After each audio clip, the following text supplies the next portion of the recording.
The very first episode of Family Guy hit the air in 1999. In it, a baby sat at a breakfast table trying to seize control of his mother's mind.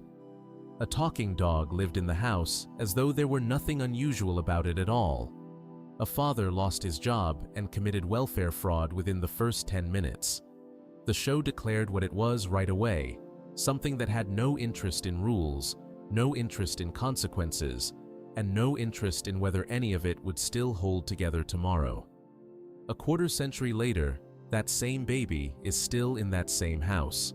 That same dog is still at that same table. And buried somewhere beneath all the cutaway gags and the Conway Twitty segments and the chicken fights are 12 mysteries. The show introduced, developed, and then abandoned without ever glancing back. Not plot holes, not animation slips, but genuine unresolved questions, backed by real episodes and real moments, that the show raised on purpose and never answered. Welcome to Sleepy Broadcast. Let's get started. Who really shot Diane Simmons? Near the end of the season 9 premiere, there is a moment where Lois Griffin stands at the edge of a cliff in the rain, a gun aimed at her back, completely at the mercy of a woman who has just confessed to 5 murders.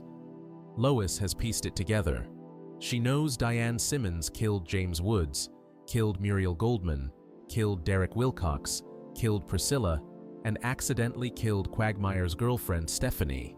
She knows all of it.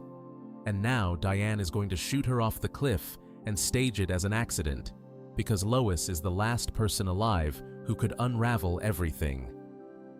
Then, a shot cracks out of the dark mansion behind them. Diane is hit. She loses her footing and tumbles over the edge. Lois is still standing. She turns around. She sees nothing, no one, only rain and darkness and an empty window.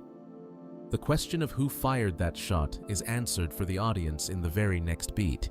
Stewie is revealed on the roof with a sniper rifle, watching Diane fall, and he delivers the line that became one of the most quoted in the episode. If anyone is going to take that woman down, it is going to be him. The joke lands. The episode ties itself off. The season 9 premiere ends as one of the most ambitious things the show had ever attempted. A real murder mystery, with actual permanent deaths, with stakes, with a conclusion. But Lois never learned who saved her life, and the show never explained how any of it was even possible. This is the mystery hiding inside the answer. The episode, And Then There Were Fewer, aired on September 26, 2010. It was the first Family Guy episode ever broadcast in high definition. It ran a full hour. Seth MacFarlane confirmed it was fully canon, meaning everything in it genuinely happened in the world of the show. The people who died stayed dead. Diane Simmons, a background fixture since season 1 as the co-anchor beside Tom Tucker on the Quahog 5 News, was gone permanently. Muriel Goldman, Mort's wife, was gone. Derek Wilcox, Gillian's husband, was gone. These were not dream sequences. These were not reset buttons. The writers made a commitment, which was unusual for Family Guy, and they kept it. The episode works as a real mystery. Diane's plan is actually clever once it is laid out. She had been secretly dating James Woods. When she turned 40, Tom Tucker arranged for a younger woman to replace her at the news desk, and James Woods dumped her at the same time. So she recruited a young intern named Priscilla to persuade James Woods to become a born-again Christian and invite everyone he had wronged to a dinner party at his mansion, where Diane had rigged a hidden gun to fire at whoever sat in James's chair at the head of the table. The gun was meant to kill James. Instead, it killed Quagmire's girlfriend Stephanie, who happened to take the wrong seat at the wrong moment. After that, Diane had to improvise. She stabbed James in the dark during a power outage. She killed Priscilla before she could talk. She killed Muriel Goldman when Muriel caught her moving evidence. She killed Derek Wilcox to stop him from getting a phone signal out and calling the police. And she nearly got away with it. Tom Tucker was arrested. The whole group was convinced Tom was the killer. The only thing that unraveled it was a single detail. Diane mentioned that her mother had given her a new blouse specifically for her first solo broadcast. Lois heard it and realized the only way Diane could have known that broadcast was coming was if she already knew Tom was being fired. Diane had to have been the one who set it up. That is how Lois figured it out. That is good mystery writing. The clue was planted, the logic holds, the reveal earns itself. But then comes the cliff. Diane has Lois at gunpoint. Lois is the only witness. The plan still works if Lois dies. Then, the shot out of nowhere. Diane falls. Lois survives. What the audience knows is that Stewie was on the roof with a sniper rifle. What Lois knows is nothing. She survived, and she does not know why. The episode ends without her ever finding out, and the show never brings it up again. Think about what that means for a second. Lois walks back into the house, tells everyone Diane was the killer, gets Tom Tucker released, and goes home. She goes to sleep that night, not knowing that her infant son climbed to the roof of a mansion during a hurricane with a precision weapon and fired a kill shot to save her life. She never asks where the bullet came from. No character ever asks. Joe Swanson, who is a police officer, apparently investigates the whole scene and never wonders about the sniper angle. It just does not come up. Now, Family Guy is a show that runs on a floating timeline where continuity is optional and consequences tend to evaporate by the next episode. That is not a secret. The show has always operated that way. Most of the time, it does not matter, because the show is not trying to be taken seriously. But, and then there were fewer, was specifically built to be taken seriously. It announced its own seriousness. The HD presentation, the feature-length runtime, the canonical status, the permanent deaths, all of it was designed to signal that this one counted. So, when a question gets left unanswered inside an episode that was explicitly designed to have answers, that gap feels different from the usual Family Guy inconsistency. There is also the practical question of how Stewie pulled it off. The mansion was on an island. The guests arrived by car across a bridge that was destroyed by a falling tree early in the episode. No one could get in or out once the storm started. The guests had been trapped inside all night while the murders happened. And yet, somehow, Stewie had a sniper rifle in that mansion, had access to the roof, found a clean sightline to the cliff where Diane and Lois were standing, and made the shot in the dark and the rain. Where did the rifle come from? Stewie is a toddler. He travels with his family. He was not shown in the episode carrying anything unusual. The characters arrived at a dinner party, not a combat zone. Nothing in the episode sets up the idea that Stewie came prepared.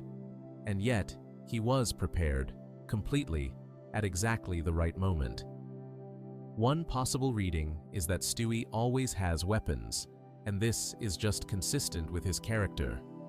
In the early seasons, Stewie regularly had laser guns, mind control devices, and military-grade equipment that appeared and disappeared without explanation. His room contains technology no real child would own. That was part of the joke. But by season 9, that version of Stewie had been fading for several years. The show had been moving him away from supervillain Baby and toward the softer, funnier dynamic with Brian. So the sudden appearance of a functional sniper rifle raises the question of which Stewie we are supposed to be watching in this scene. Old evil genius Stewie, who would absolutely have a rifle hidden in his luggage, or the newer, warmer Stewie, who cries when Brian goes away on trips. The line he delivers after the shot is the clearest callback to early Stewie the show had done in years. It is protective of Lois in a twisted way, not because he loves her, but because she belongs to him to torment. That is the season 1 logic. No one gets to hurt Lois except Stewie. The show was using that line to acknowledge the old character while giving him an action the newer character would not take in the same spirit. But the line also deepens the unanswered question rather than closing it. Because if Stewie acted out of possessive instinct rather than love, then Lois was never actually protected. She was just used. The person who saved her life did not save her because she matters. He saved her because she was his to destroy if he ever decided to. That is a genuinely dark idea. And the show drops it completely the moment the credits roll. The episode had confirmed that Stewie shot Diane. What it never confirmed is what it means that he did. There is one more layer worth sitting with. Diane's death closed a storyline that had been building across 8 seasons without anyone realizing it was building. She had been in the background the whole time, doing news broadcasts with Tom, trading insults, barely registering as a character with her own interior life. And then, in one episode, she was revealed to have had an entire secret history. A romance, a public humiliation, a career destroyed, a plan years in the making.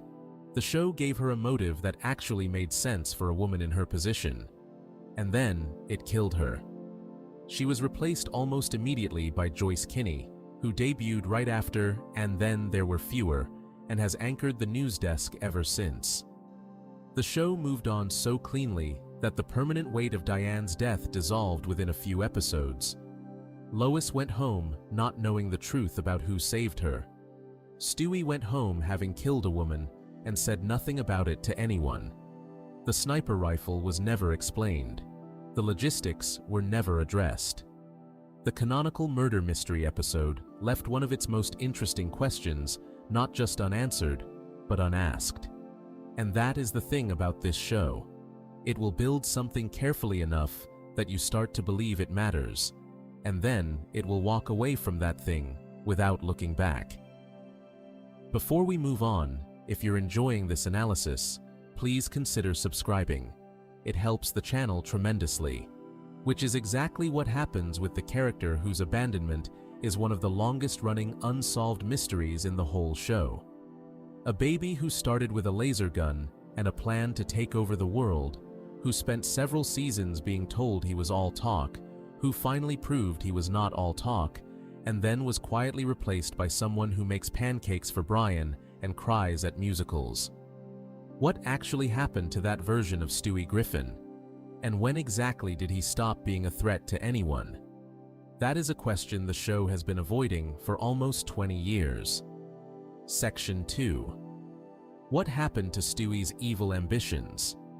The very first thing Stewie Griffin ever did on television was try to kill his mother. Not metaphorically, not as a joke that fades into the background of a normal episode. In the season 1 premiere, Death Has a Shadow, Stewie sits at the breakfast table with his family and produces a device he built himself, a contraption designed to control Lois's mind and force her to feed him. When that does not work the way he wants, he escalates. By the end of that same first episode, Stewie is operating heavy machinery, has seized control of a courtroom, and has used a mind control ray on a federal judge to make sure Peter walks free from a welfare fraud charge. He is 1 year old. He is wearing a little red football-shaped head and a pair of overalls, and he is completely, genuinely, dangerously in charge of whatever situation he walks into. That was the premise. A baby with genius-level intelligence, military-grade weapons, a hatred for his mother that runs all the way down to his bones, and a stated goal of world domination. The joke worked because the show played it straight. Stewie was not winking at the camera. He was not doing a bit. He meant every word of every monologue, and the gap between how small and harmless he looked and how enormous and violent his ambitions were was where the comedy lived. For a while, the show committed to that version of him completely. In Season 1's Chitty Chitty Death Bang, Stewie attempts to cancel a deal he made before birth with a man he refers to as his Dark Master, believing a cult is coming to take him away because of this deal. He fights his way through an entire cult compound. He is 1 year old, and he fights his way through a compound. In Road to Rhode Island from Season 2, which is the first of the Road to episodes that would eventually become some of the show's most popular, Stewie is already building time machines. In Season 2's Wasted Talent, he drinks tainted beer to improve his piano playing and is shown to be genuinely skilled. In Season 2's He's Too Sexy for His Fat, Stewie discovers that his body can be sculpted through surgery and immediately starts planning how to use physical perfection as a tool for power. The plans kept escalating. The weapons kept getting bigger. The monologues about Lois got darker. The show seemed to be building towards something, a moment where Stewie would either finally succeed or finally fail in a way that mattered. That moment came in Season 6. The 2 episodes were called Stewie Kills Lois and Lois Kills Stewie, and they aired back-to-back in 2007. The setup was that Brian, who had been Stewie's companion through the road to episodes, pointed out directly to Stewie's face that he had never once followed through on any of his threats against Lois. Brian said this in a matter-of-fact way, not cruelly, just observationally. "You are all talk. You have never actually done it." Stewie was devastated, not angry, devastated. The show played it as a real wound. He had built his entire identity around being this unstoppable force of evil, and his best friend had just pointed out, correctly, that the force had never actually been unleashed. So, Stewie decided to prove Brian wrong. He shot Lois on a cruise ship and left her for dead. The next episode picked up a year later. Stewie had apparently gotten away with it. Lois was presumed dead. Peter had moved on in the strange, chaotic way that Peter moves on from things. And then Lois came back. It turned out she had survived, been rescued by a reverse merman, developed memory loss, lived in North Carolina for a year, accidentally joined a white supremacist group, took a blow to the head that restored her memory, and came home to expose Stewie. What followed was one of the most ambitious hours Family Guy had produced up to that point. Stewie went full villain. He tied up the family. He shot Cleveland when Cleveland wandered in to check on things. He took Brian hostage and drove to a CIA facility in Virginia to take it over. He got to the control room. He had access to enough power to actually start something real. And then Peter shot him. The simulation ended. It was revealed that everything from Stewie shooting Lois forward had been a computer program. Stewie had been running a scenario to see how it would all play out if he actually did it. He had not done any of it. It was not real. The show used a simulation to let Stewie finally go through with his plan while making sure none of it counted. At the end of Lois Kills Stewie, the real Stewie sits alone in his room after the simulation ends. He thinks about what he saw. He watched himself take over a government facility, hold the most powerful position in the world, and still feel empty. The things he thought he wanted did not make him feel the way he thought they would. And in that moment, sitting quietly on his bedroom floor, Stewie says something that functions as the closest thing the show ever gave him to a turning point. He decides he is not ready to kill Lois. Not that he will never do it, just that he is not ready yet.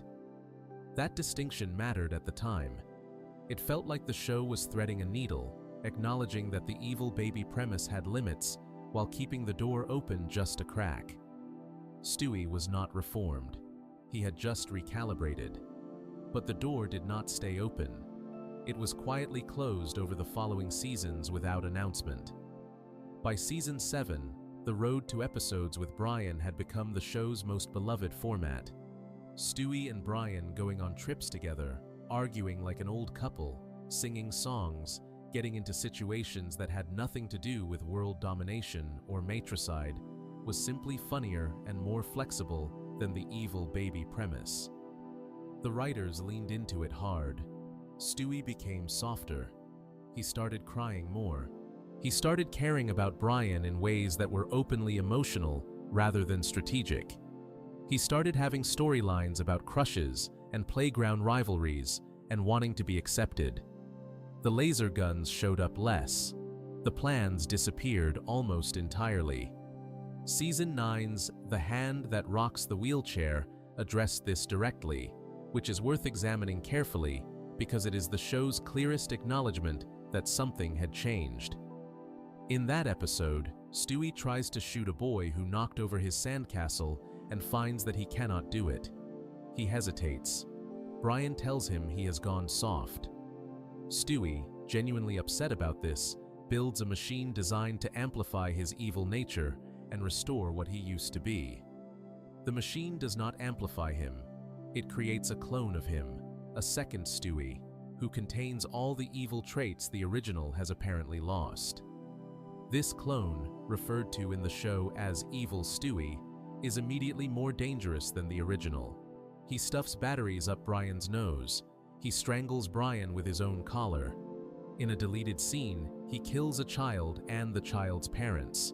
He is everything the Season 1 Stewie was supposed to be, and the original Stewie has to fight him to get rid of him. The fight ends with Brian having to choose which Stewie to shoot, because they look identical with their clothes removed. Brian comes up with a test. He tells both Stewies to look at their feet. One of them, the original, laughs at his own feet because he finds feet amusing. The other one, the clone, looks confused by the request. Brian shoots the confused one and walks away with who he believes is the real Stewie. Then comes the final shot of the episode. The surviving Stewie turns toward the camera, his eyes flash yellow, and evil laughter plays on the soundtrack. It is a direct reference to the end of the Michael Jackson music video Thriller. The implication is clear. The wrong Stewie survived. The one walking away with Brian is the clone. The evil one is still out there. This was never followed up on.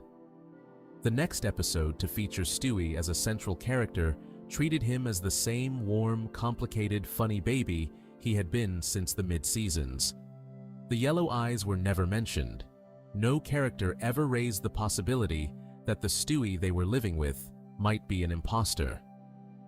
The show dropped the thread completely. There are two ways to read this. One is that the ending of The Hand That Rocks the Wheelchair was a joke, a horror movie reference played for a laugh with no intention of meaning anything. The other is that the show introduced a genuinely unsettling possibility and then decided not to do anything with it, because doing something with it would have required a kind of commitment that Family Guy does not make. Both readings might be true at the same time. The broader pattern is clear, regardless of how you read that specific ending. The show built Stewie as a character whose entire purpose was escalating threat. Every season he was supposed to be getting closer to something. The plans were supposed to matter. The weapons were supposed to eventually be used. And instead, episode by episode, season by season, the threat deflated. Not through a dramatic moment where Stewie chose to be different. Not through a confrontation that resolved his relationship with Lois or his need for power. Just through gradual replacement. The evil storylines happening less often. The tender Brian storylines happening more. Until one day, the evil baby was mostly gone, and nobody had officially said goodbye to him. Stewie, in Season 23, is recognizably the same character in terms of voice and design and some core personality traits. He is still sharp. He still has a bigger vocabulary than anyone around him. He still occasionally does something that flashes back to his earlier darkness. In Season 16's Send in Stewie, Please, he watches his school therapist die of a heart attack and does nothing to save him, because the therapist had gotten close to figuring out who Stewie really was. That is not a warm character making a bad choice. That is the old Stewie making a cold one. But those moments are islands now, surrounded by episodes about friendship and feelings and being scared of things. The world domination plan was never cancelled. It was never completed.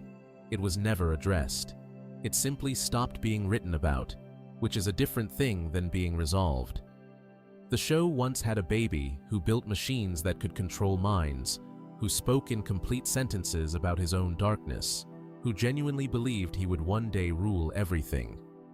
That baby is technically still sitting in the same house on Spooner Street. He still has access to a time machine, He has traveled through history. He has saved the universe. He has a weapons cache somewhere in his room that the show occasionally references when it needs a prop. But he stopped trying. Or the writers stopped making him try.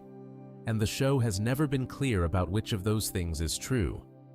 What happened to Stewie's evil ambitions is not a mystery with a hidden answer buried somewhere in the episodes. The answer is that the show changed what it wanted from the character and did not bother to explain the change. The evil baby became a comedy partner, and the transition was covered up by enough funny moments that most viewers did not notice the thing that had quietly disappeared. What that leaves behind is a character whose original defining question, will he ever actually do it, was technically answered in a simulation, which is another way of saying it was never answered at all. Before we move on, if you're enjoying this analysis, please consider subscribing. It helps the channel tremendously. And this pattern of the show setting something up and then walking away from it without explanation is not limited to Stewie. Because somewhere in Quahog, there is a man with two completely different explanations for how Peter Griffin ended up in his family, and neither story has ever been reconciled with the other. Section 3. The Two Origins of Brian Griffin. There is a scene in Season 1 of Family Guy, in an episode called Brian, Portrait of a Dog, where Peter Griffin explains how Brian came to live with the Griffin family. Peter found him on the side of the road. Brian was an adult dog wandering around homeless with nowhere to go. Peter felt sorry for him, pulled over, and took him home. That was it. That was the whole story. A grown dog on the street, a man who felt bad about it, and a family that gained a member. That origin story was the official one for 6 seasons. Then, Season 7 aired an episode called The Man with Two Brians, and the show accidentally broke its own history in a single scene. In that episode, Peter brings home a younger, more energetic dog named New Brian, and the family loves New Brian immediately. The original Brian, feeling replaced and insecure, tries to win the family back by sitting them down and showing them home videos of himself as a puppy. The videos show a tiny baby Brian, barely able to walk, already living inside the Griffin house. He is a puppy. He is already there. He has apparently always been there. If Peter found Brian as a full-grown adult stray on the side of the road, those puppy videos cannot exist. A dog found wandering as an adult was never a puppy in that house. There would be no home videos of him as a puppy because he was not in the home when he was a puppy. The two things cannot both be true. The show never acknowledged this. No character pointed it out. No episode addressed the gap. The puppy videos appeared, played for the emotional beat they were designed to produce, and the contradiction they created was left sitting there quietly for anyone paying close enough attention to notice. But the Brian origin problem did not stop there. Season 18 aired an episode called Who's Brian Now?, and it opened up a third layer entirely. In that episode, Brian discovers that the microchip implanted under his skin, the kind pet owners use to identify their animals, is registered to a family named the Hendersons. Brian tracks the Hendersons down and finds out they owned him when he was a puppy. They loved him. They remember him fondly. Brian apparently lived with the Henderson family before he ever lived with the Griffins, and he had forgotten about them completely because he was so young when it happened. So now there are 3 separate versions of Brian's history in the show's own canon. Version 1. Peter found an adult Brian as a stray on the side of the road and brought him home. This comes from Brian, Portrait of a Dog in Season 1. Version 2. Brian was a puppy who already lived in the Griffin house, as shown in the home videos in The Man with Two Brians in Season 7. Version 3. Brian was a puppy owned by a family called the Hendersons before he ever came to the Griffins, as revealed in Who's Brian Now? In Season 18. None of these 3 stories fit together. They do not overlap. They do not complement each other. They flatly contradict each other, and the show has never tried to reconcile them. Now, it is worth being honest about something here. Family Guy is a show that has always operated on what people who study television call a floating timeline, meaning the characters do not age in real time. The year of events shifts around depending on what the episode needs, and continuity is treated as optional. The show has acknowledged this openly more than once. Episodes have made jokes about the fact that nothing is consistent. The audience was trained early to not hold the show to strict logical standards about what happened when and in what order.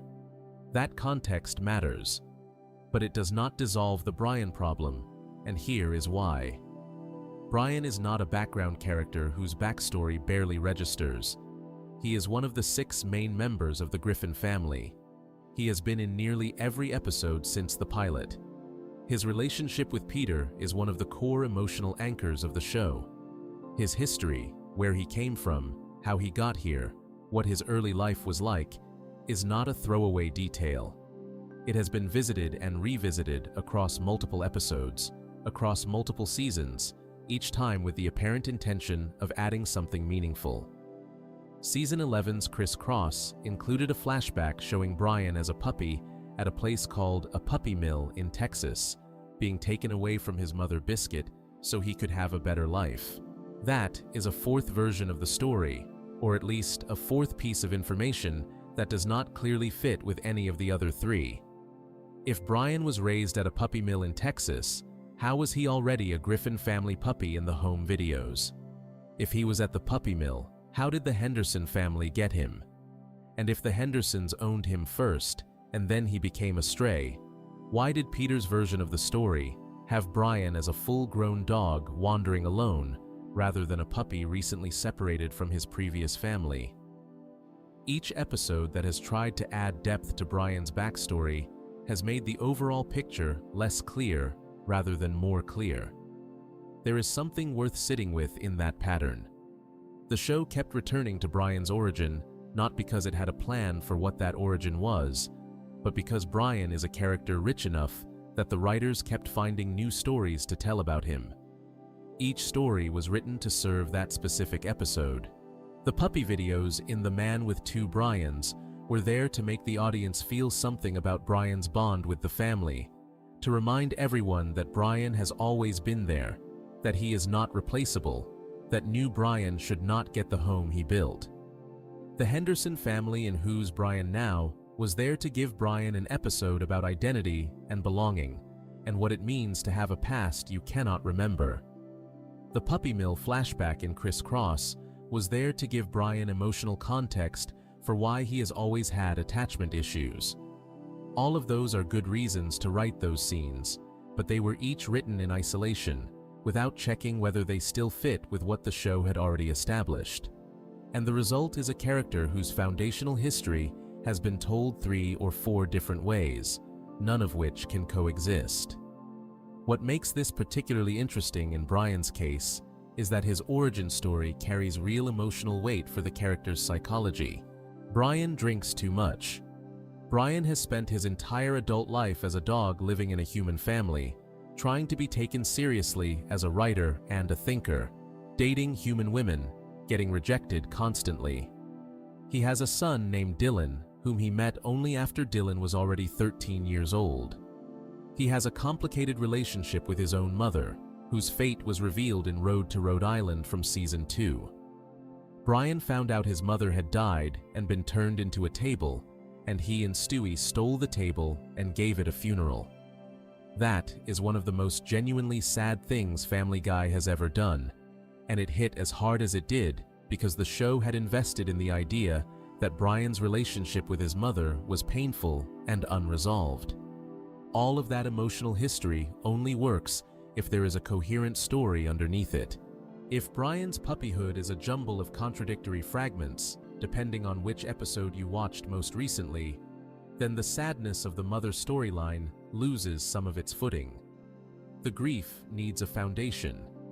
The question of where Brian actually came from and what his early life was actually like is not just a trivia puzzle for fans who notice these things. It is the foundation of the character's inner life, and the show built that foundation out of material that does not hold together.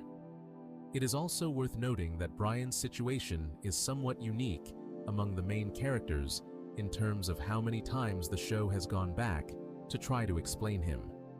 Peter's origin has contradictions too, and that story is its own section in this essay. But the Peter contradictions mostly live in big dramatic episodes that were meant to be important.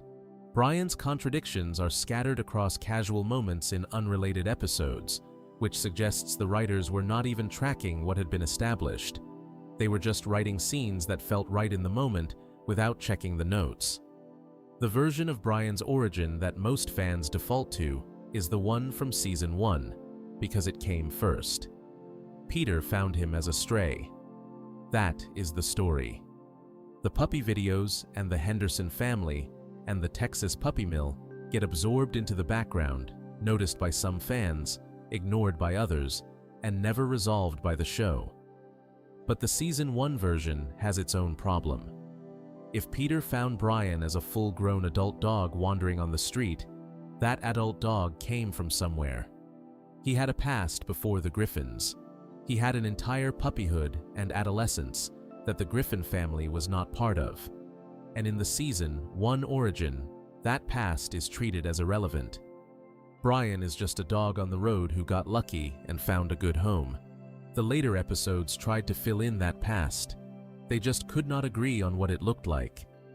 What Family Guy never did, across more than 20 seasons, was take a single episode and say, here is the complete, coherent, definitive story of how Brian Griffin came to live with this family.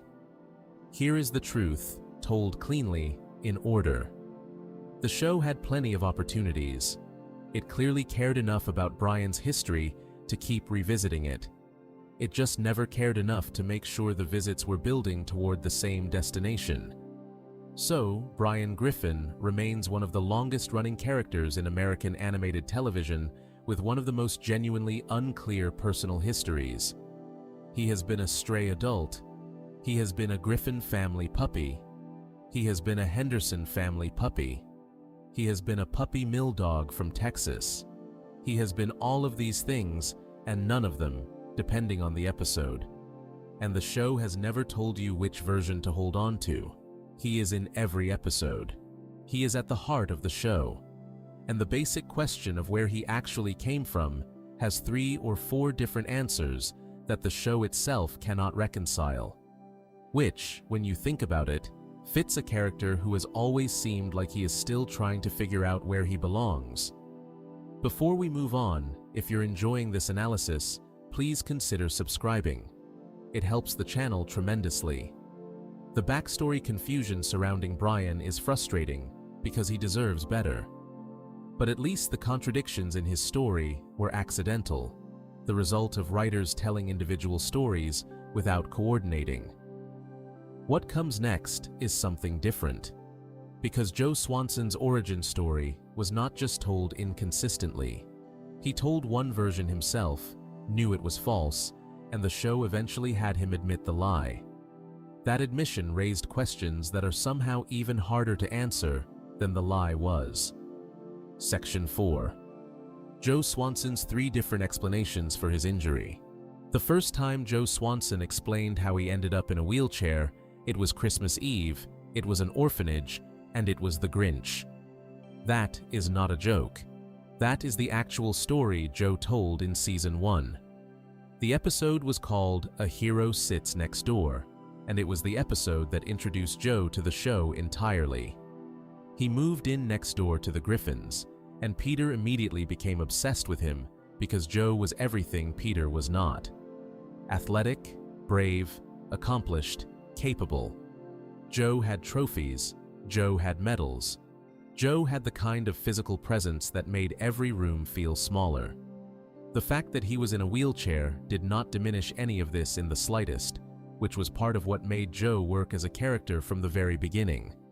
He was the most capable person on Spooner Street, and he happened to use a wheelchair, and neither of those facts canceled the other out. So Peter asked how it happened, and Joe told him. Joe said that one Christmas Eve he was investigating a robbery at an orphanage. The thief he was chasing turned out to be someone dressed as the Grinch. Joe chased the Grinch to the roof of the orphanage. During the confrontation, Joe slipped on a roller skate that had been left on the roof, fell, and injured his spine.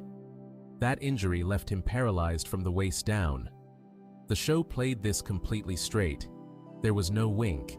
There was no suggestion that Joe was making it up or embellishing. It was a bizarre story. A police officer paralyzed chasing a Grinch on a roof on Christmas Eve. But bizarre things happen in Quahog constantly. The audience accepted it. Joe accepted it as his own truth.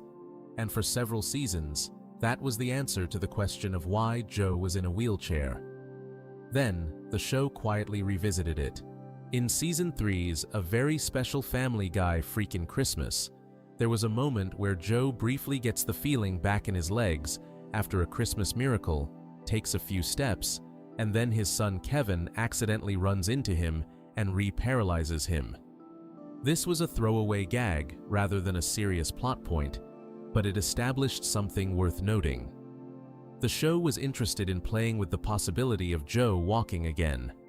It was a door the writers had noticed and were already thinking about opening. That door got a full episode in Season 6.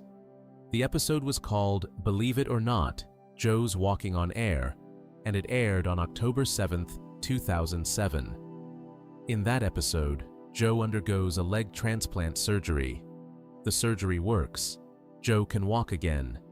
And Joe, freed from the wheelchair after years of being unable to do the physical things he loved, immediately becomes a completely different person. He gets obsessed with exercise. He starts hanging out with new athletic friends who can keep up with him. He abandons Peter, Quagmire, and Cleveland. He starts treating Bonnie terribly. He becomes, in the show's own words, a jerk. Peter and the others try to re-paralyze Joe to get their friend back. This does not go well. Eventually, Bonnie tries to shoot Joe in the spine herself to fix the problem, but she misses repeatedly and hits him everywhere except the spine. Joe finally takes the gun himself and shoots his own legs to end the situation. He goes back to the wheelchair. Everything returns to normal. That episode is funny, and it does what it sets out to do, but it also illustrates something important about Joe as a character. His identity is so completely built around his disability that the show cannot imagine him as a full-functioning person without turning him into a villain. When Joe can walk, he becomes someone the audience is supposed to dislike. When he goes back to the wheelchair, the show treats it as a restoration. The wheelchair is not just a physical detail. It is, in the logic of Family Guy, who Joe is, which makes what happened in Season 11 all the more complicated. The episode was Joe's revenge, and it aired as part of Season 11 in 2013. In that episode, Peter and Quagmire help Joe track down a criminal named Bobby Briggs. Bobby Briggs is a drug lord who Joe had been hunting for years. And in the course of that episode, Joe admits something he had never admitted before. The Grinch story was a lie. Joe tells Peter and Quagmire the real story. He was working undercover, infiltrating Bobby Briggs's heroin operation. His cover was blown. Bobby Briggs found out Joe was a cop, and Bobby Briggs shot Joe in the spine at close range, leaving him paralyzed. That is it. That is the true origin. Not a Christmas Eve, not an orphanage, not a Grinch on a rooftop. A drug operation gone wrong and a bullet in the back. Joe catches Bobby Briggs at the end of the episode. The confrontation gets physical. Bobby Briggs ends up dead. Joe shoots him, apparently intending only to mirror what Bobby did to him. But the shot is fatal. Joe gets his revenge and the episode ends. Now step back and look at what the show has actually done here across these three moments. In Season 1, Joe tells a story about a Grinch that is apparently false. In Season 6, Joe gets new legs, becomes a different person, and goes back to the wheelchair voluntarily. In Season 11, Joe admits the Season 1 story was a lie, and provides the real explanation. Each of these things happened. Each of them is real within the show's canon. But putting them together creates questions that none of the individual episodes bothered to address. The first and most obvious question is why Joe lied in the first place. He told Peter, his neighbor, his friend, a man he trusted enough to spend years drinking with at the Drunken Clam, a fake story about the most important and painful event of his life. Why? Was he embarrassed that his cover got blown? Was the real story classified because he had been working undercover? Was it too painful to tell the truth? Did he tell the Grinch story to everyone, or just to Peter? The show does not answer any of this. Joe's revenge is focused on the revenge itself, on Joe finally catching the man who ruined his life, on the emotional catharsis of that confrontation. The admission that the Grinch story was false is treated as setup for the real story rather than as a revelation that needs to be examined. Joe says the Grinch story was a lie. He tells the real story. The episode moves forward. No one asks why he lied. No one asks how long they have all been believing something false. No one asks what else about Joe they might have wrong. Peter has known Joe for the entire run of the show up to that point. That is more than 10 seasons of friendship built in part on a lie about the most fundamental thing Joe has ever shared about himself. And when the lie is revealed, Peter's reaction is essentially to keep going, because they have a drug lord to catch, and there is no time for the emotional conversation that revelation deserves. The second question is about the leg transplant episode. In Believe It or Not, Joe's walking on air, the surgery that gives Joe new legs is framed as a medical procedure. Experimental, risky, but physical. It is about leg function. The paralysis Joe has is from a spinal injury, meaning his spine is damaged, not just his legs. A leg transplant alone would not restore function to a body whose connection between the brain and legs has been severed. The show does not engage with this at all, because it is not that kind of show, but the detail matters in the context of the injury mystery, because it raises the question of how much the show actually decided what Joe's injury was before it started telling stories about it. The Grinch story involved falling from a roof and injuring the spine. The Bobby Briggs story involved being shot in the spine. Both result in the same outcome, which is paralysis from the waist down. But a leg transplant would not fix either of those things. The legs are not the problem. The connection between the brain and the legs is the problem. The leg transplant episode exists in the same show as the spine injury story, and the two never look directly at each other. The third question is the one that stays longest after the show has moved on. Joe killed Bobby Briggs. He got his revenge. The man who shot him is dead. The years of hunting that man are over. And Joe goes back to his wheelchair, goes back to Spooner Street, goes back to the Drunken Clam, and nothing changes. In a show that cared about consequences, that would be the beginning of something. What do you do after the thing you have been waiting years for finally happens, and you are still exactly where you were? What does revenge actually give you when the injury it was supposed to address is permanent? Joe got what he wanted, and he is still in the wheelchair, and the Grinch story is still a lie that sat between him and his friends for a decade, and none of that gets addressed because the next episode is about something else entirely. Joe Swanson is one of the most interesting supporting characters in Family Guy precisely because of the gap between who he is and what his life looks like. He is powerful, disciplined, genuinely heroic in ways the show acknowledges regularly. He is also in constant pain, in a marriage that has been falling apart in visible ways for years, and carrying a history that the show has told 3 different ways without ever being honest about which version is the real one. The Grinch story is a lie. The Bobby Briggs story is the truth. The leg transplant story is something the show told between those two that does not fully fit with either of them. And sitting underneath all 3 versions is a character who has never been given a single episode where the full weight of what happened to him is treated as something worth sitting with for longer than 22 minutes. His injury is the defining fact of his life on the show. The show told it wrong the first time, fixed it a decade later, and left the gap between those two versions completely unexamined. Before we move on, if you're enjoying this analysis, please consider subscribing. It helps the channel tremendously. That is a mystery about what Joe went through. But the next mystery on this list is about something Joe's neighbor did that is even harder to explain away. Because Quagmire, unlike Joe, actually found his child, actually named her, actually looked her in the eye, and then walked away. And in over 15 years of episodes since, the show has never once wondered out loud what that cost him. Section 5. Quagmire's daughter, Anna Lee, given away and never mentioned again.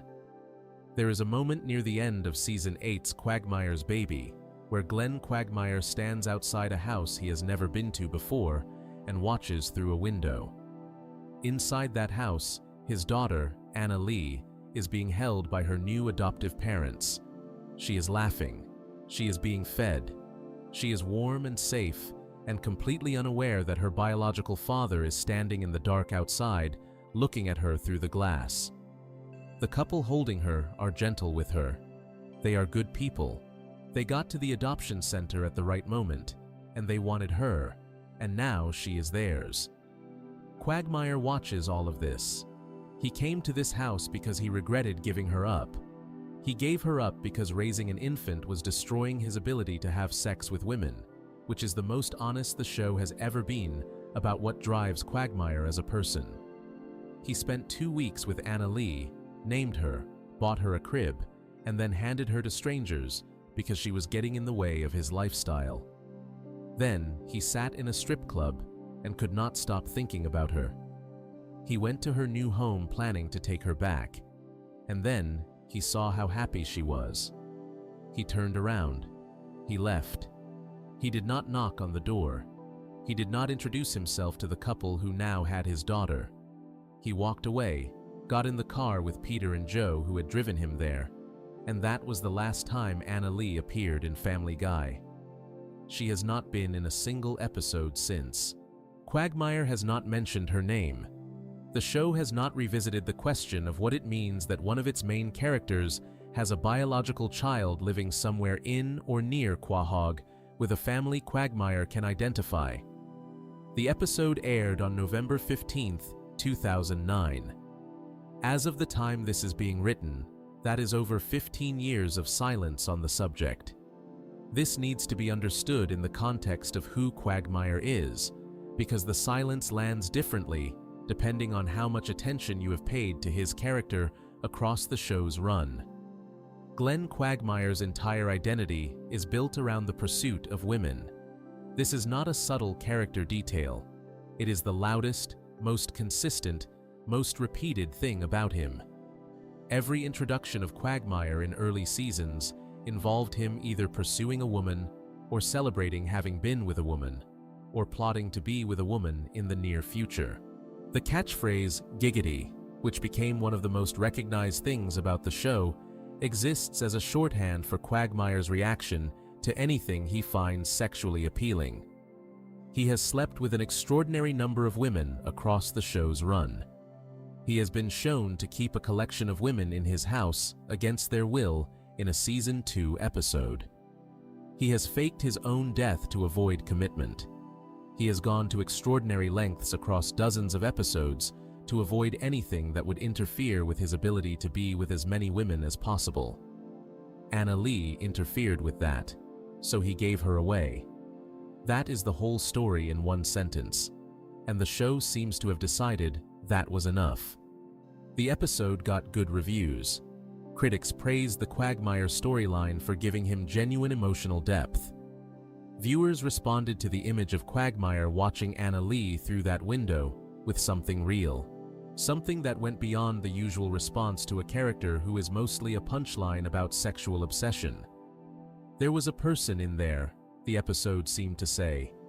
There is a man behind the catchphrase who is capable of loving something more than his own comfort. And who chose his own comfort anyway? And who has to live with that? That would have been a powerful foundation for something ongoing. The show had all the ingredients. A character defined by his refusal to commit to anything permanent had made the most permanent decision available to him. He had looked at his own child and chosen to walk away. That decision, once made, does not disappear. Anna Lee does not stop existing because Quagmire stopped looking at her. She is out there, growing up, with a microchip or a birth certificate somewhere that has Glenn Quagmire's name on it. The show never went back to that. What makes this particularly striking is that Family Guy has occasionally shown genuine interest in Quagmire as a person, rather than just a joke. Season 9's Quagmire's dad gave him one of the most emotionally heavy storylines in the show's history when his father Ida came out as a transgender woman and underwent surgery, and Quagmire had to process what that meant. The episode dealt with something genuinely difficult and gave Quagmire real feelings about it. Season 10's Quagmire's mom brought his mother into the picture and examined the way his upbringing shaped him. The show was clearly capable of treating Quagmire's family history as meaningful material. But his daughter, his actual biological child, a person he named, a person he held, a person he stood outside a window, watching in the dark because he could not stop thinking about her, was apparently not interesting enough to return to. There is also the practical reality of Quahog as a setting. The show takes place in a small city where the same people run into each other constantly. Joe is a police officer in the same town. Peter works at a brewery in the same town. The Drunken Clam is the neighborhood bar where the same 4 men drink together multiple times a week. Quahog is not a huge anonymous city where you can give away a child and never accidentally encounter the people raising her. The adoption center that Quagmire used was in the same city. The couple who adopted Anna Lee presumably live in the same area since they were at the local adoption center. This is the same show where Peter runs into Ernie the giant chicken repeatedly across decades of episodes just by moving through Quahog's streets. And yet Quagmire has never once run into Anna Lee or her adoptive parents again. He has never walked past their house. He has never seen a child at a playground who made him wonder. He has never had a conversation with anyone about what it meant to give up his daughter. The geography of the show that produces so many accidental encounters apparently makes an exception for this one. The note Anna Lee's mother left at Quagmire's door when she dropped the baby off is worth mentioning. The note said, "In full, next time, wear a condom, jerk." That was it. No name, no explanation, no contact information. Quagmire did not know who Anna Lee's mother was. He had to work backwards through his recent history to figure out which of his one-night encounters could have produced a baby this age. This detail matters because it means Anna Lee's mother is also an unresolved thread. There is a woman out there who gave birth to Quagmire's child, left the baby at his door, and was never identified or seen again in the show. Quagmire named the baby Anna Lee, then noted out loud that her initials spelled the word anal, which was the show's way of keeping the Quagmire joke running even inside what was supposed to be an emotionally genuine moment. That tension, the show wanting Quagmire to be funny and the show wanting him to be real at the same time, is something the episode navigated reasonably well. The problem is that keeping both things alive required the show to actually stay with Quagmire in the aftermath of Anna Lee's adoption. You cannot establish that a character has genuine emotional depth and then refuse to let that depth appear in any subsequent episode. What the show chose instead was to treat Quagmire's baby as a standalone. A good episode, a well-reviewed episode, an episode that did something interesting with a character who is usually only asked to be one note and then a closed door. The next Quagmire episode returned to the standard version of the character. The one after that did too. The emotional residue of giving away his daughter was apparently processed entirely off-screen between episodes and never referenced again. This matters beyond just being a dropped storyline because of what it says about the show's relationship with consequence. Family Guy established in that final scene outside the window that Quagmire was someone who could feel genuine loss. He felt it looking at his daughter being held by someone else. He felt it enough that he drove to her house. He felt it enough that the audience felt it too. The episode earned that moment carefully by building up 2 weeks of Quagmire struggling with parenthood and then landing on the one image, the window, the baby, the decision to leave, that made the struggle mean something. And then the show decided that moment did not need to mean anything going forward. There is a version of Family Guy where Anna Lee growing up is a slow background detail, where she shows up briefly at age 5 in one episode, briefly at age 10 in another, where Quagmire occasionally drives past her street or hears a child laugh in a way that makes him go quiet for half a second before moving on. That version of the show would have honored what Quagmire's baby set up. It would have acknowledged that decisions have weight, that children exist after the episode ends, that a man who gave away his daughter is still the man who gave away his daughter every time he appears on screen afterward. That version of the show does not exist. The real version moved on before the credits finished rolling. Anna Lee Quagmire, named by her biological father, given up by him after 2 weeks, watched through a window by a man who could not bring himself to knock, is somewhere in the world of Family Guy right now. She is a teenager by any reasonable count of the years the show has aired since 2009. She has no idea her biological father is one of Quahog's most notorious residents. She has no idea he stood outside her house in the dark and chose to leave. Quagmire knows, and the show has never asked him what he did with that knowledge. The silence around Anna Lee is its own kind of answer. The show told a story about a man who was not ready to be a father and made the hardest possible choice. And then it decided that story was finished the moment he walked away from the window. But the hardest possible choice is not the kind of thing a person finishes. It stays. It follows him into every episode he has appeared in since 2009, whether the writers acknowledge it or not. Before we move on, if you're enjoying this analysis, please consider subscribing. It helps the channel tremendously. What comes next is a mystery about a character who also carries something invisible into every scene she appears in. Something the show said out loud once, clearly, in front of the entire family, and then never spoke of again. A sentence that lasted about 3 seconds and should have changed everything about how we watch one of the Griffin children. Instead, Lois looked away and complimented someone else's hat. Section 6. Meg Griffin's self-harm mention nobody heard. There was a moment in Season 4 of Family Guy that lasts approximately 3 seconds and has never been addressed in any episode before it or after it. Meg Griffin is talking to her family. The conversation is moving quickly, the way conversations in this family always move, with nobody really listening to anyone else, because listening to each other has never been something the Griffins do well. And in the middle of this, Meg says out loud that she does not eat to deal with her problems. She cuts herself instead. Lois does not respond to this. She immediately turns to Chris and compliments his hat. Not even a new hat. A hat Chris had been wearing before.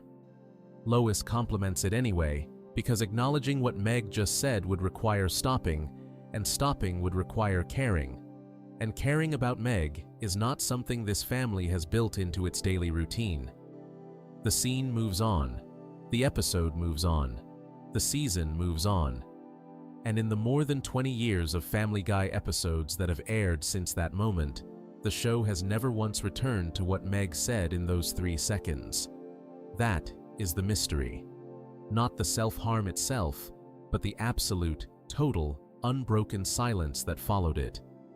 To understand why this lands the way it does, you have to understand what the show had been building around Meg by Season 4.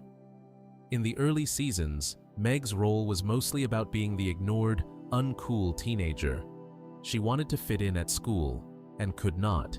She wanted her family to pay attention to her, and they mostly did not.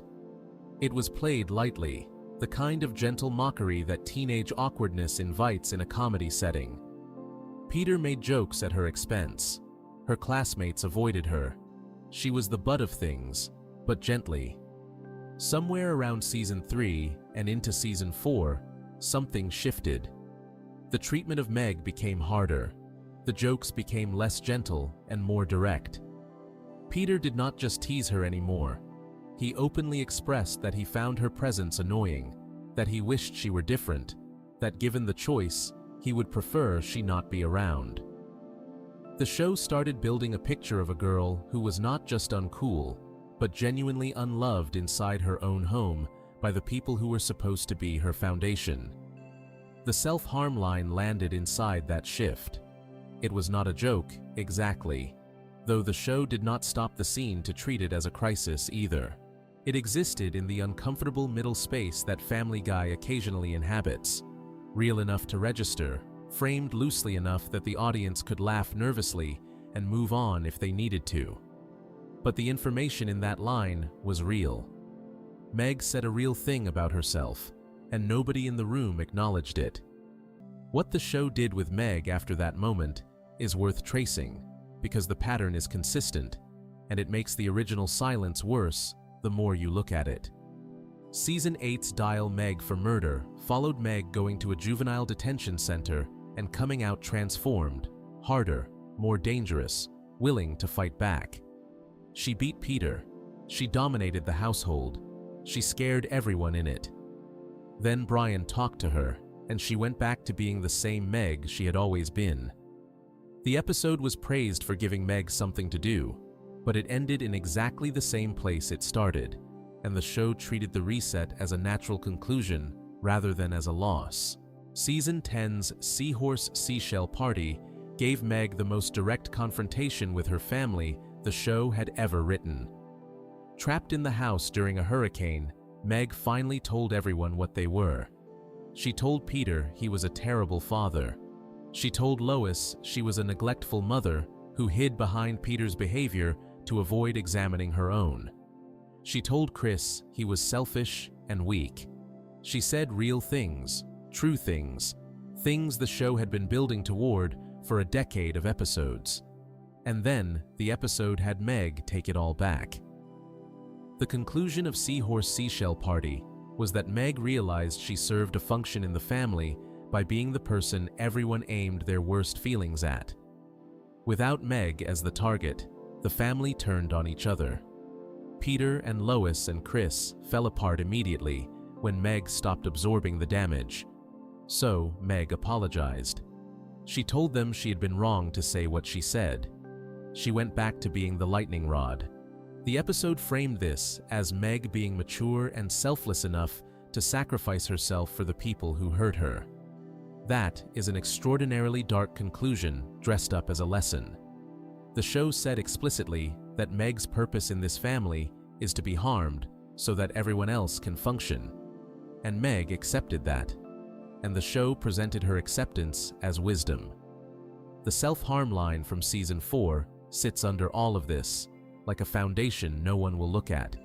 Because if Meg has been hurting herself since at least season 4, and if the family has known since at least season 4, because she said it in front of all of them, and if the response from every member of the family in that moment, and every moment since, has been to look away, then Seahorse Seashell Party is not just about family dysfunction. It is about a girl who has been in genuine pain for years, who told her family directly, and who was met with a compliment about a hat. The show has shown Meg with visible marks on her arms in more than one episode since season 4. These are background details visible for a moment in scenes that are focused on something else. The show was not trying to highlight them, but they are there in the animation, in the canon of what the show chose to put on screen.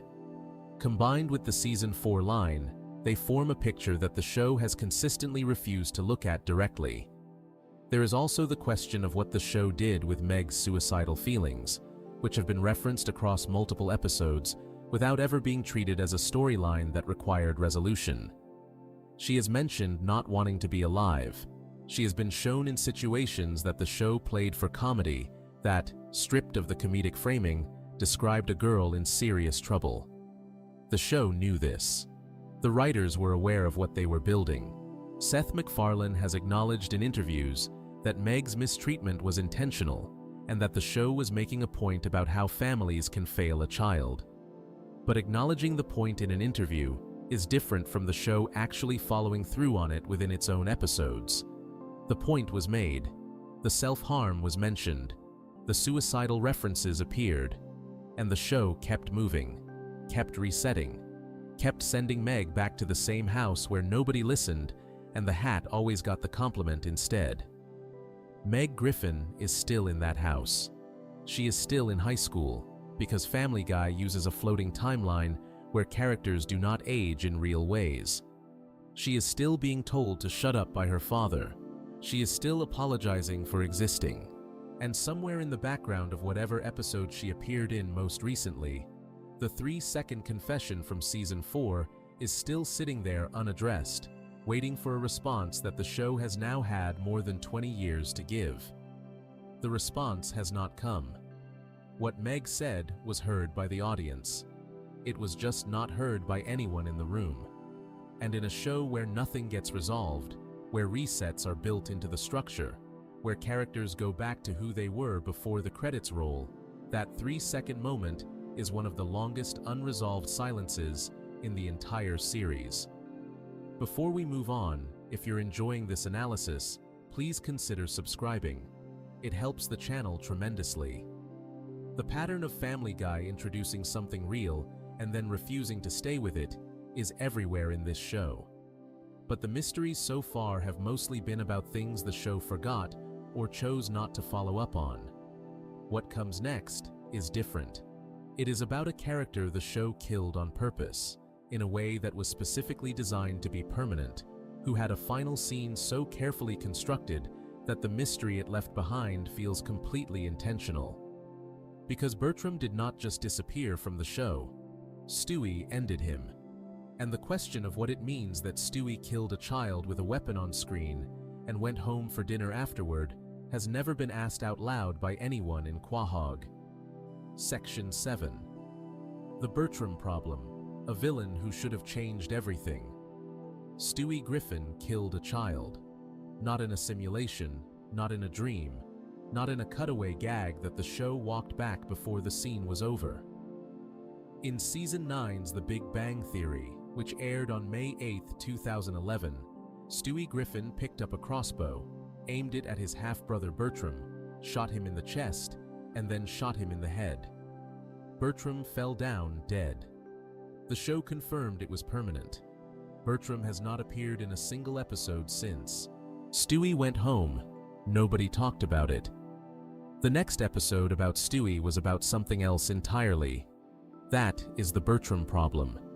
Not just that the show killed off one of its most interesting recurring characters without following up on what that meant, but that the character doing the killing was a toddler, and the show treated a toddler committing a permanent, deliberate, double-tap execution as something that required no examination whatsoever. To understand why this matters, you have to go back to where Bertram started. Bertram first appeared in Season 2's Mission Impossible, where he existed as a sperm inside Peter's body. Stewie in that episode had traveled inside Peter to prevent Lois from getting pregnant again because he did not want competition for his position as the baby of the family. Inside Peter's body, Stewie encountered Bertram among the other sperm cells. They fought. They nearly killed each other, and then, in a moment that established the tone of their entire relationship going forward, they discovered how much they had in common. Both were intelligent. Both were strategic. Both had a need to dominate whatever situation they were in. They called a truce. Stewie decided a sibling with Bertram's qualities might actually be useful rather than threatening. Then Peter had a vasectomy, and Bertram was presumed gone. He came back in Season 4's sibling rivalry through a mishap at a sperm bank A vial containing Bertram ended up being used to make a gym teacher's partner pregnant, and Bertram was born into the world as an actual child. He started appearing at the same playground as Stewie. The two of them immediately resumed their rivalry, this time over who would be the ruler of the playground. They were both babies competing for playground dominance, which sounds absurd and is absurd. But the show played it with genuine escalation. Bertram was voiced by Wallace Shawn, who brought a specific kind of precise, controlled menace to the character that made him feel like a real threat rather than a cartoon obstacle. Their rivalry and sibling rivalry ended with Stewie apparently defeating Bertram, though the episode made clear that Bertram had simply retreated rather than been destroyed. He was still out there. He would be back. He came back in The Big Bang Theory, and the stakes had escalated from playground dominance to the survival of the entire universe. The episode established, through a chain of events involving Stewie and Brian fighting over the time machine and accidentally ending up outside the boundaries of normal time and space, that Stewie was personally responsible for the Big Bang. The specific mechanics of this are complicated, but the essential point is that if Stewie had never been born, the universe itself would not exist. Every person who had ever lived, every event that had ever happened, all of it traced back to Stewie being alive at a specific moment. Bertram discovered this. He stole Stewie's time machine and traveled back to Renaissance Italy, specifically to find and kill Leonardo da Vinci, who was Stewie's ancestor. Kill da Vinci and Stewie's family line ends before it begins. Stewie is never born. The Big Bang never happens. Everything ceases to exist. Stewie and Brian went back in time to stop him. They arrived in Renaissance Italy, found da Vinci, warned Bertram that killing da Vinci would destroy the entire universe, including Bertram himself. Bertram heard this. He understood it. He looked at Stewie and said, clearly and directly, that it was worth it. He killed da Vinci anyway. Stewie managed to preserve the timeline by other means, but that left the immediate problem of Bertram still being alive and having just deliberately tried to end all of existence. So, Stewie picked up Bertram's own crossbow and shot him. Twice. Now, think about what that scene actually contains. A 1-year-old child shot and killed another child with a crossbow in Renaissance Italy after the other child tried to destroy the universe. This is objectively one of the most extreme things that has ever happened in a Family Guy episode, and the show has had some genuinely extreme moments across its run. The difference between this and most of those extreme moments is that this one was permanent, confirmed, and involved the death of a named character who had appeared across multiple seasons. The show treated it as a conclusion and moved on. There was no aftermath. Stewie came back to the present, presumably with the knowledge that he had just killed someone, and the show returned to its regular rhythms. The next Stewie episode was not about what it means to have taken a life. It was not about whether Stewie had nightmares, or whether Brian knew what Stewie had done and felt differently about him because of it, or whether there was any version of a 1-year-old processing the experience of ending another person's existence. The show has occasionally given Stewie moments of genuine guilt.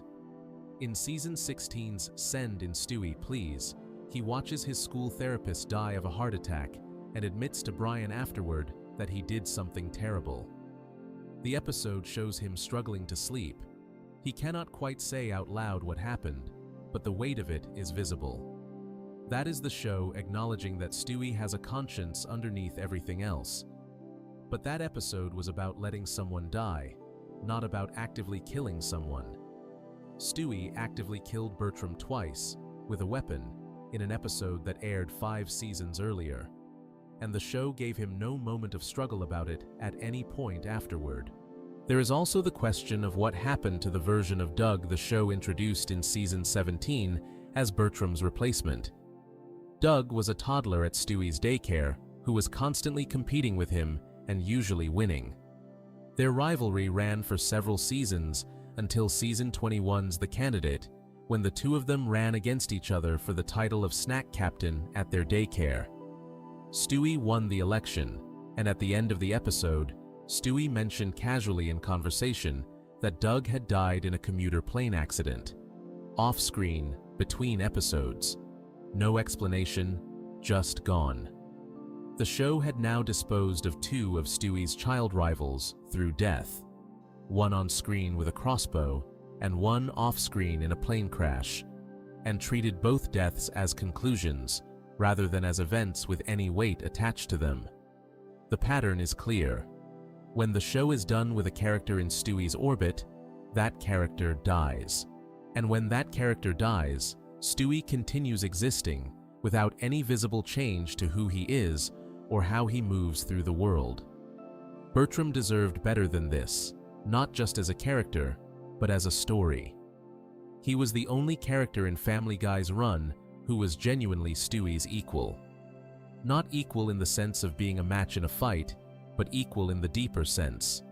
The same intelligence, the same strategic mind, the same willingness to go to extreme lengths. Every other character in the show is operating at a different level than Stewie. Brian is smart, but not Stewie smart. Peter is not even in the same category. Bertram was the one character who could look at Stewie directly, understand exactly what Stewie was, and not be impressed by it. That dynamic was worth something. The show used it across 3 episodes, and then ended it with a crossbow. And the real mystery is not why Bertram died. Characters die in Family Guy for all kinds of reasons. The real mystery is why Stewie, who killed him, was never asked to account for it. Not by Brian, not by anyone. The show built a character who committed murder at the age of 1, and then continued appearing in warm, funny episodes about friendship and feelings without the murder ever casting a shadow. What Stewie did to Bertram sits in the same unexamined space as what he did to Diane Simmons, what he said he wanted to do to Lois for years, and what the Season 9 Evil Stewie episode suggested might have already happened to the original Stewie. The show created a character capable of enormous darkness, and then kept finding ways to make sure that darkness had no lasting consequences. Before we move on, if you're enjoying this analysis, please consider subscribing. It helps the channel tremendously. That is a mystery about Stewie, but the next mystery is about Peter. And it is in some ways the most straightforward one in this entire list. Because Peter Griffin has been living his whole life under a name that might not legally be his, in a country he might not technically be a citizen of, connected to a father he shares no blood with. And the show addressed all 3 of these things in separate episodes, and then forgot every single one of them before the next season started. Section 8. Peter Griffin's citizenship, his real last name, and the McFinnigan question. Peter Griffin has spent his entire life being called Peter Griffin. His house says Griffin on the mailbox. His children are Griffins. His wife became a Griffin when she married him. His friends call him Griffin. The show is literally called Family Guy, and the family it is about carries the Griffin name in every episode across every season since 1999. Peter Griffin is not actually a Griffin. This is not a fan theory. This is something the show established in its own canon across 2 separate episodes in seasons 5 and 6, addressed directly, and then walked away from so completely that the name on the mailbox never changed, and nobody in Quahog has mentioned it since. The first piece came in Season 5's Peter's Two Dads, which aired on February 11, 2007. In that episode, Peter accidentally kills his father Francis by falling on him while riding a unicycle drunk at Meg's birthday party. Francis survives long enough to deliver his final words to Peter, which were, "Peter, you are a fat stinking drunk." Then, he died. Peter was devastated. Brian suggested he see a therapist to help process the grief. The therapist used hypnosis to help Peter access buried memories, and what came up was a memory of Francis telling Peter directly, when Peter was a child, that he was not his real father. Francis had apparently told him this at some point, and Peter had buried it so deeply that he did not consciously remember it at all. Peter went to his mother, Thelma, and asked her the question directly. Thelma told him the truth. Decades earlier, before Peter was born, she had gone on a vacation to Ireland. While she was there, she had an affair with an Irish man. That man was Peter's biological father. His name was Mickey McFinnigan. Peter and Brian traveled to Ireland to a small village and found Mickey McFinnigan. He was the town drunk. He was loud, cheerful, completely irresponsible, and looked almost exactly like Peter. Same body shape, same face, same energy, same appetite for alcohol and chaos. The resemblance was immediate and undeniable. Mickey McFinnigan was Peter Griffin's actual father. And the moment they were in the same room together, the reason for that resemblance was obvious to everyone watching. Mickey did not believe Peter at first. Peter challenged him to a drinking contest to prove the connection, reasoning that nobody but a McFinnigan could match Mickey drink for drink. Peter won. Mickey accepted him. They bonded. Peter gained a biological father, and the episode ended on something warm, with Brian pointing out that even though Francis was not Peter's biological father, Francis raised him, and that made Francis real in the way that actually counts. That is a genuinely good episode. The emotional logic of it holds. The conclusion honors both the biological father Peter found and the stepfather he lost. It is one of the more carefully constructed emotional episodes the show produced in its middle seasons. But the name question sits underneath all of it, and the episode never touches it. If Peter's biological father is Mickey McFinnigan, then Peter is a McFinnigan. The Griffin name came from Francis, who was not Peter's biological father, and who, as far as the show has ever established, never formally adopted Peter. Thelma had a relationship with Francis. Francis raised Peter. But the show has never confirmed that Peter was legally given the Griffin name through any formal process. He carried it because Francis was the man in the house, not because of paperwork, which means Peter Griffin's actual name might be Peter McFinnigan, or Justin McFinnigan, since the show established in a later episode that Peter's birth name was Justin before it became Peter. The full legal picture of who this man is and what he is actually called has never been clarified, and the show stopped caring about the question before the next season started. The second piece arrived in Season 6's Padre de Familia, which aired later in 2007. That episode revealed something that made the name situation even stranger by adding a citizenship problem on top of it. Peter found out he was born in Mexico City. His mother Thelma had traveled to Mexico to have an abortion, changed her mind, or was unable to go through with it, gave birth to Peter during the procedure, and then brought him back to the United States without ever filling out the paperwork to make him a legal citizen.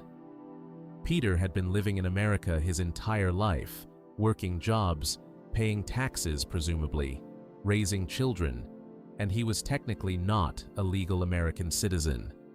He had been undocumented since birth without knowing it. The episode followed Peter trying to obtain citizenship through the normal process. He took the naturalization test and failed. Eventually, he obtained citizenship through his marriage to Lois, which is a legal pathway that exists in real American immigration law. The episode resolved the immediate problem. Peter is a citizen by the end of it. But put both episodes together, and the picture becomes genuinely strange. Peter was born in Mexico to an Irish-American mother who was having an affair with an Irish man. He was brought to America illegally. He was raised by a man who was not his father under a name that may not legally be his. He lived for decades without citizenship. He then discovered his real father, reconnecting with him briefly, and continued being called Griffin by everyone around him, including his own children. None of these facts interact with each other in any episode. Peter's two dads does not mention Mexico. Padre de Familia does not mention Mickey McFinnigan. The two revelations exist in separate compartments that the show never opened at the same time. There is also the broader question of Peter's ancestry, which the show had explored before either of these episodes, and which becomes confusing in light of what was later revealed. Season 3's Peter Griffin, husband, father, brother, established that Peter has a black ancestor named Nate Griffin, a slave in the 19th century.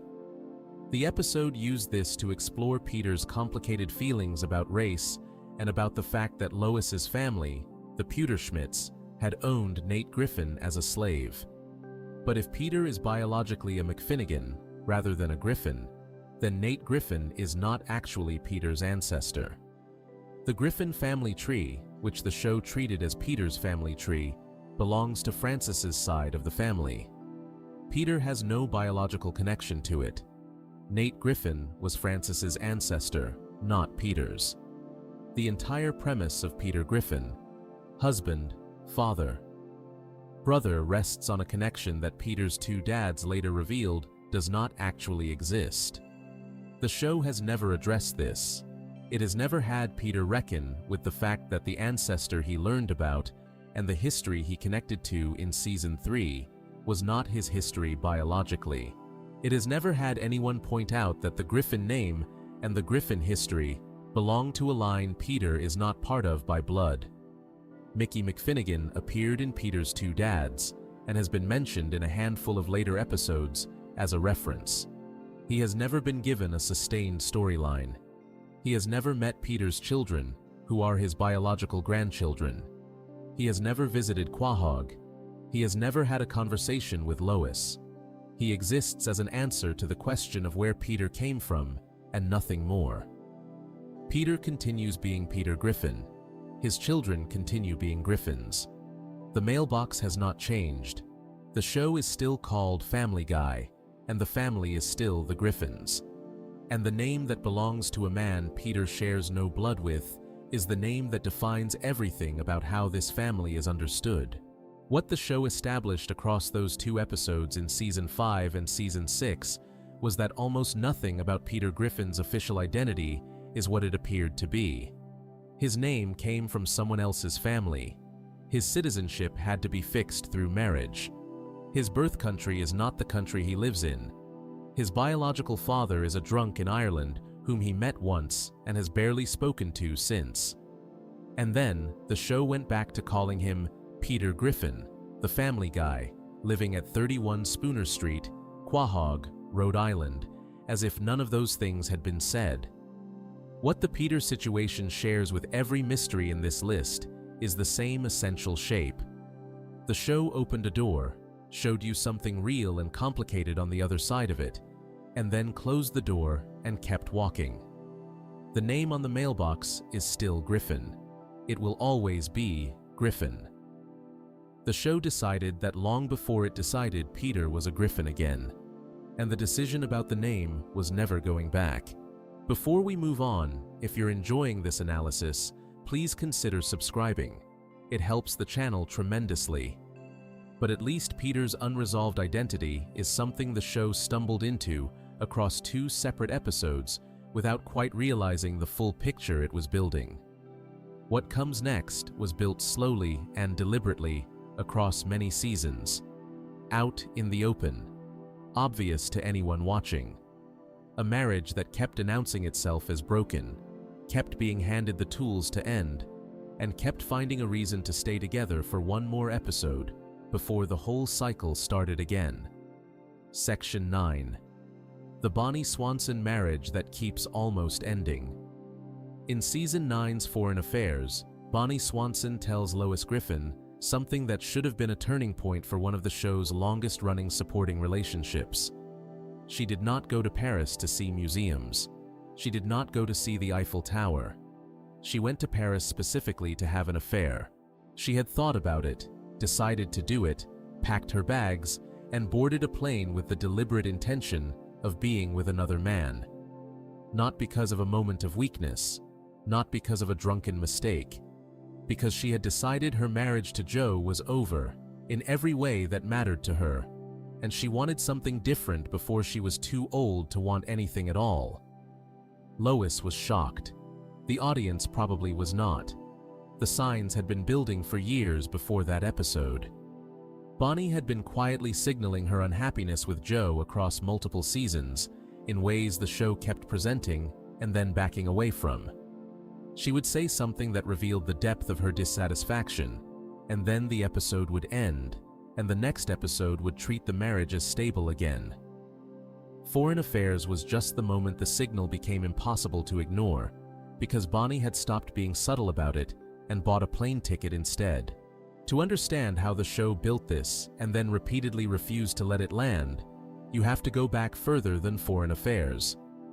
In Season 6's Believe It or Not, Joe's Walking on Air, when Joe gets his new legs through a transplant surgery and begins abandoning Bonnie for more athletic friends, Bonnie's response is to repeatedly try to shoot him in the spine to make him a paraplegic again. She misses every shot. She hits him everywhere except the spine. She is a terrible shot, but she is genuinely trying to re-injure her husband. The episode frames this as comedy, and it is funny, but underneath the comedy is a woman whose idea of fixing her marriage is physically disabling her husband so he goes back to needing her. That is not a healthy marriage. The show knew it was not a healthy marriage. It told you it was not a healthy marriage by having Bonnie shoot at Joe repeatedly while the laugh track ran. And then Joe shot himself, went back to the wheelchair, and the marriage returned to whatever it had been before. Foreign Affairs escalated this further. Bonnie told Lois directly that she and Joe had been growing apart for a long time. She said they had a good run.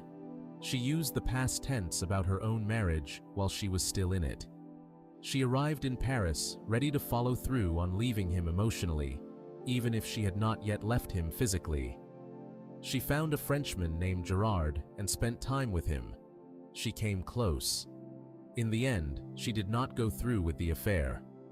Joe called her after Lois contacted him, and the sound of Joe's voice, his specific brand of loud, devoted neediness, pulled something in Bonnie that she could not override. She came home. The marriage continued. But the show had now established something it could not unestablish. Bonnie had gone to another country to cheat on her husband. She had announced it to her closest friend. She had come within a conversation of doing it. The fact that she did not follow through did not erase what she had revealed about where she was emotionally. Season 10's internal affairs pushed further. In that episode, Joe came close to having his own affair with a woman named Nora. He did not go through with it either, because he is physically unable to in the way the affair would have required. But the attempt was real enough that Bonnie overheard him confessing to it, and the two of them had the most direct, openly hostile fight the show had ever given them. Both of them said real things to each other. Joe said Bonnie only cared about herself. Bonnie said she performed rituals to cleanse herself after they were together, because being with Joe filled her with sadness she could not wash off any other way. Both of them shouted that they wanted a divorce. The episode resolved this by having Peter and Lois recreate the night Joe met Bonnie, back when she was working as a stripper, and Joe was a young, able-bodied cop who walked in and saw her. The memory of who they were before everything happened was enough to pull them back together. They stayed married. This is the cycle. Something real and painful surfaces. The marriage reaches a visible breaking point. Someone reminds Joe and Bonnie of a better time. They stay together. The next episode treats the marriage as basically functional, and the cycle begins again. By season 14's The Heart of the Matter, Bonnie had moved past wanting to leave Joe and into something colder. She told Brian that she had planned to do so much with her life and had put all of it down to take care of Joe. She said it quietly, without drama, the way a person says something they have been holding for a long time. She and Brian shared a kiss. They briefly planned to run away together to pursue all the things they had each given up. They did not go through with it, partly because Brian realized it was not the right thing to do. But the kiss happened. The plan existed, even briefly. Joe does not know about the kiss. The show has never had Bonnie tell him. It has never had Brian tell him. Joe and Quagmire already have a strained enough relationship that adding Brian having kissed Bonnie would detonate one of the show's core friendships, so the show filed it away and moved on. The darker details accumulate across other episodes without fanfare. In one episode, Bonnie chose a house to buy that was deliberately tilted toward a cliff with a sliding glass door. A house specifically configured to make it easy to roll Joe's wheelchair off the edge. The show acknowledged what she was doing without dwelling on it. In a later episode, Joe casually mentioned that Bonnie puts broken pieces of glass in his food. This was delivered as a throwaway line rather than a revelation, which is its own kind of dark joke. In Brokeback Swanson, when Joe was temporarily rendered even more physically limited than usual, Bonnie left the country for Europe without much hesitation. Each of these details, taken individually, could be filed under dark comedy. The show is allowed to make jokes about a difficult marriage. Family Guy has always operated in territory that other shows would not touch and turned genuine dysfunction into humor. That is part of what the show is. But taken together, across more than 15 seasons of episodes, what the show has built around Joe and Bonnie is not a comedy about a difficult marriage. It is the portrait of two people who have been genuinely miserable together for a very long time, who have repeatedly reached moments where the marriage should have ended, and who have been pulled back together each time by a single sentimental memory or a convenient emotional reset. The mystery is not whether their marriage is in trouble. The show has answered that question in multiple episodes across multiple seasons with a clear and consistent yes. The mystery is what the show is actually trying to say by keeping them together anyway. Every time Bonnie and Joe reach the edge, something stops them from going over. It is never something new. It is always a memory of who they were before Joe was in the wheelchair. The early days. The good run, as Bonnie called it. The implication is that what holds the marriage together is not what exists between them now, but what existed between them once, and that the present version of the marriage is sustained entirely by the weight of the past. That is a genuinely sad idea.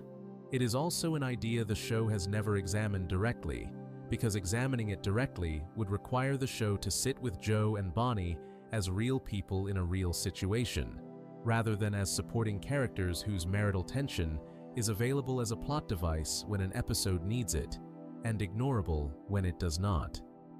The Swanson marriage is always almost over.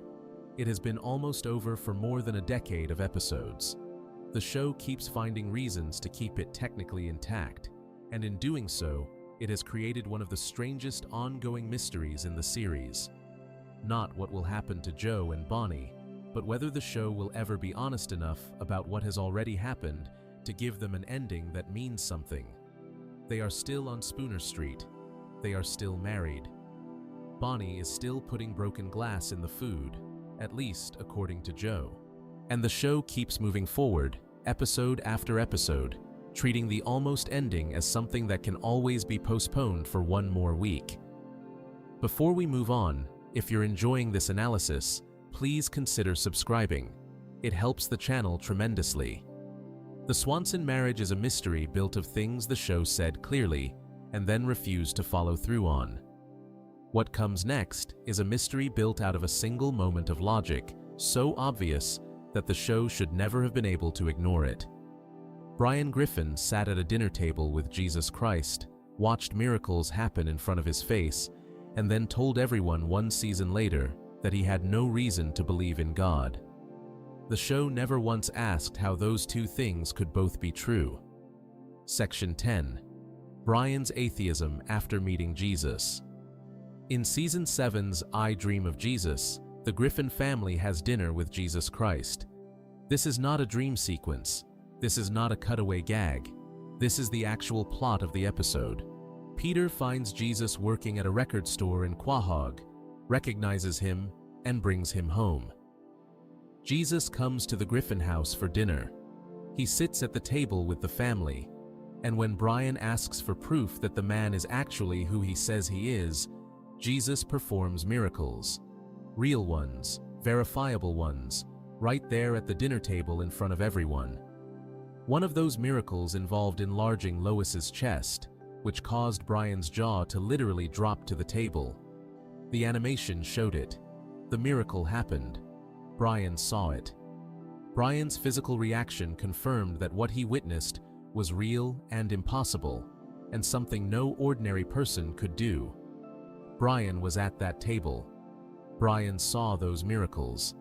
Brian had direct, personal, first-hand experience of the supernatural in the form of the actual Son of God performing acts that could not be explained by any natural process.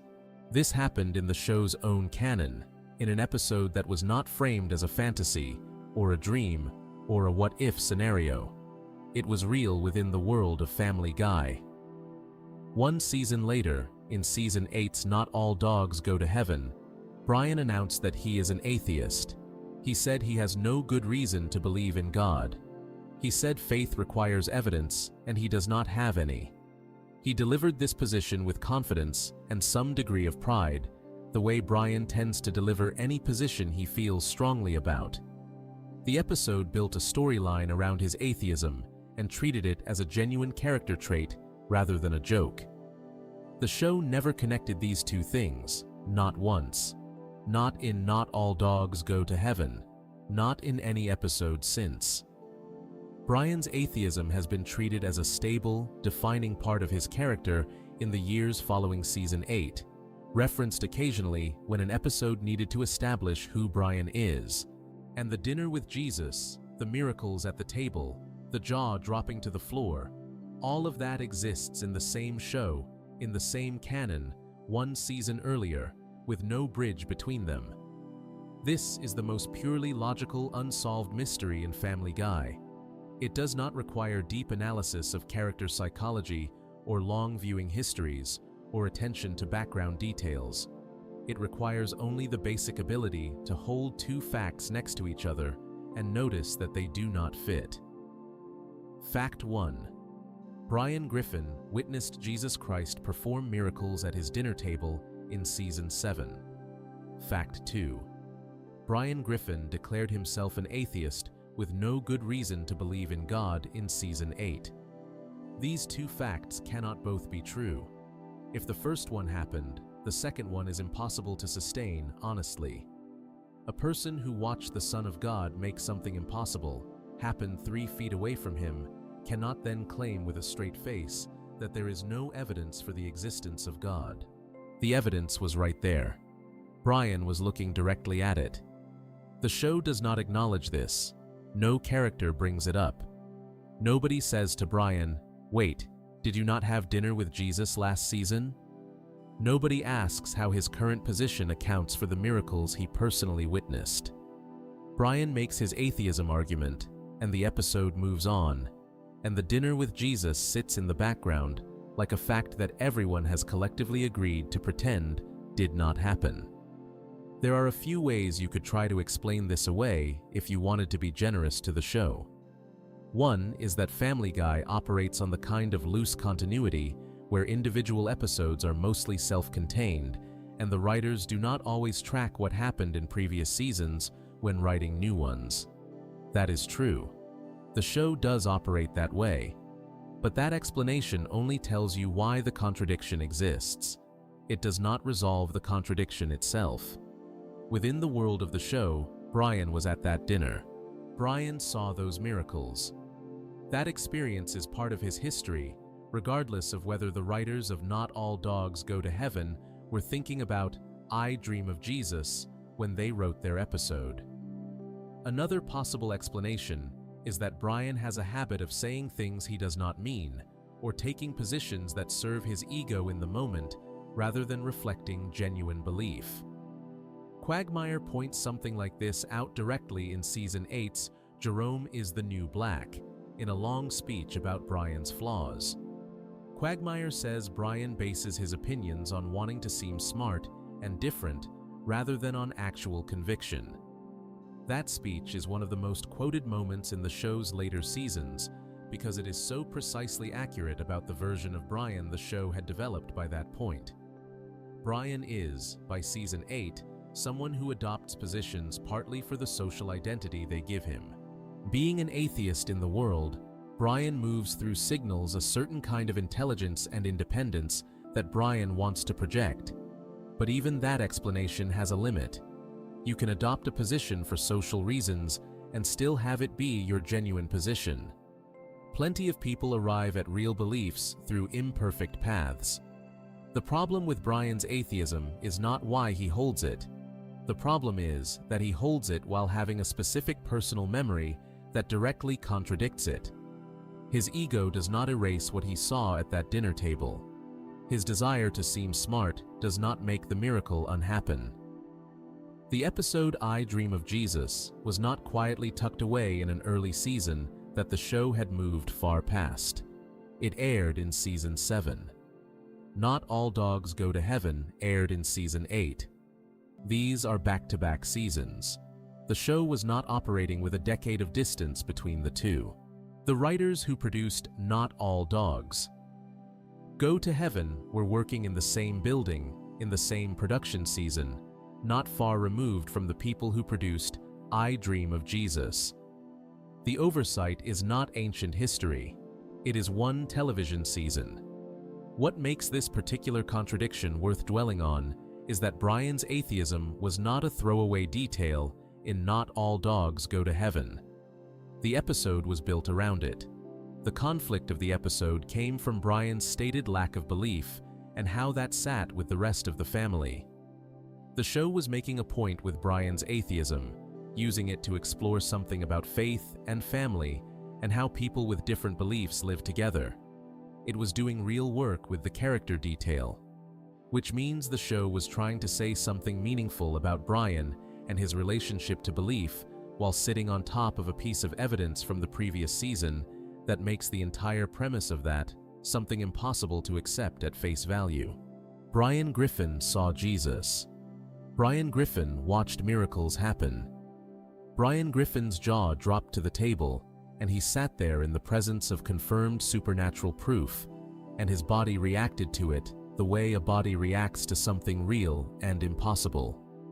And then Brian Griffin told everyone he had no good reason to believe. The show left those two things side by side and never looked at the space between them.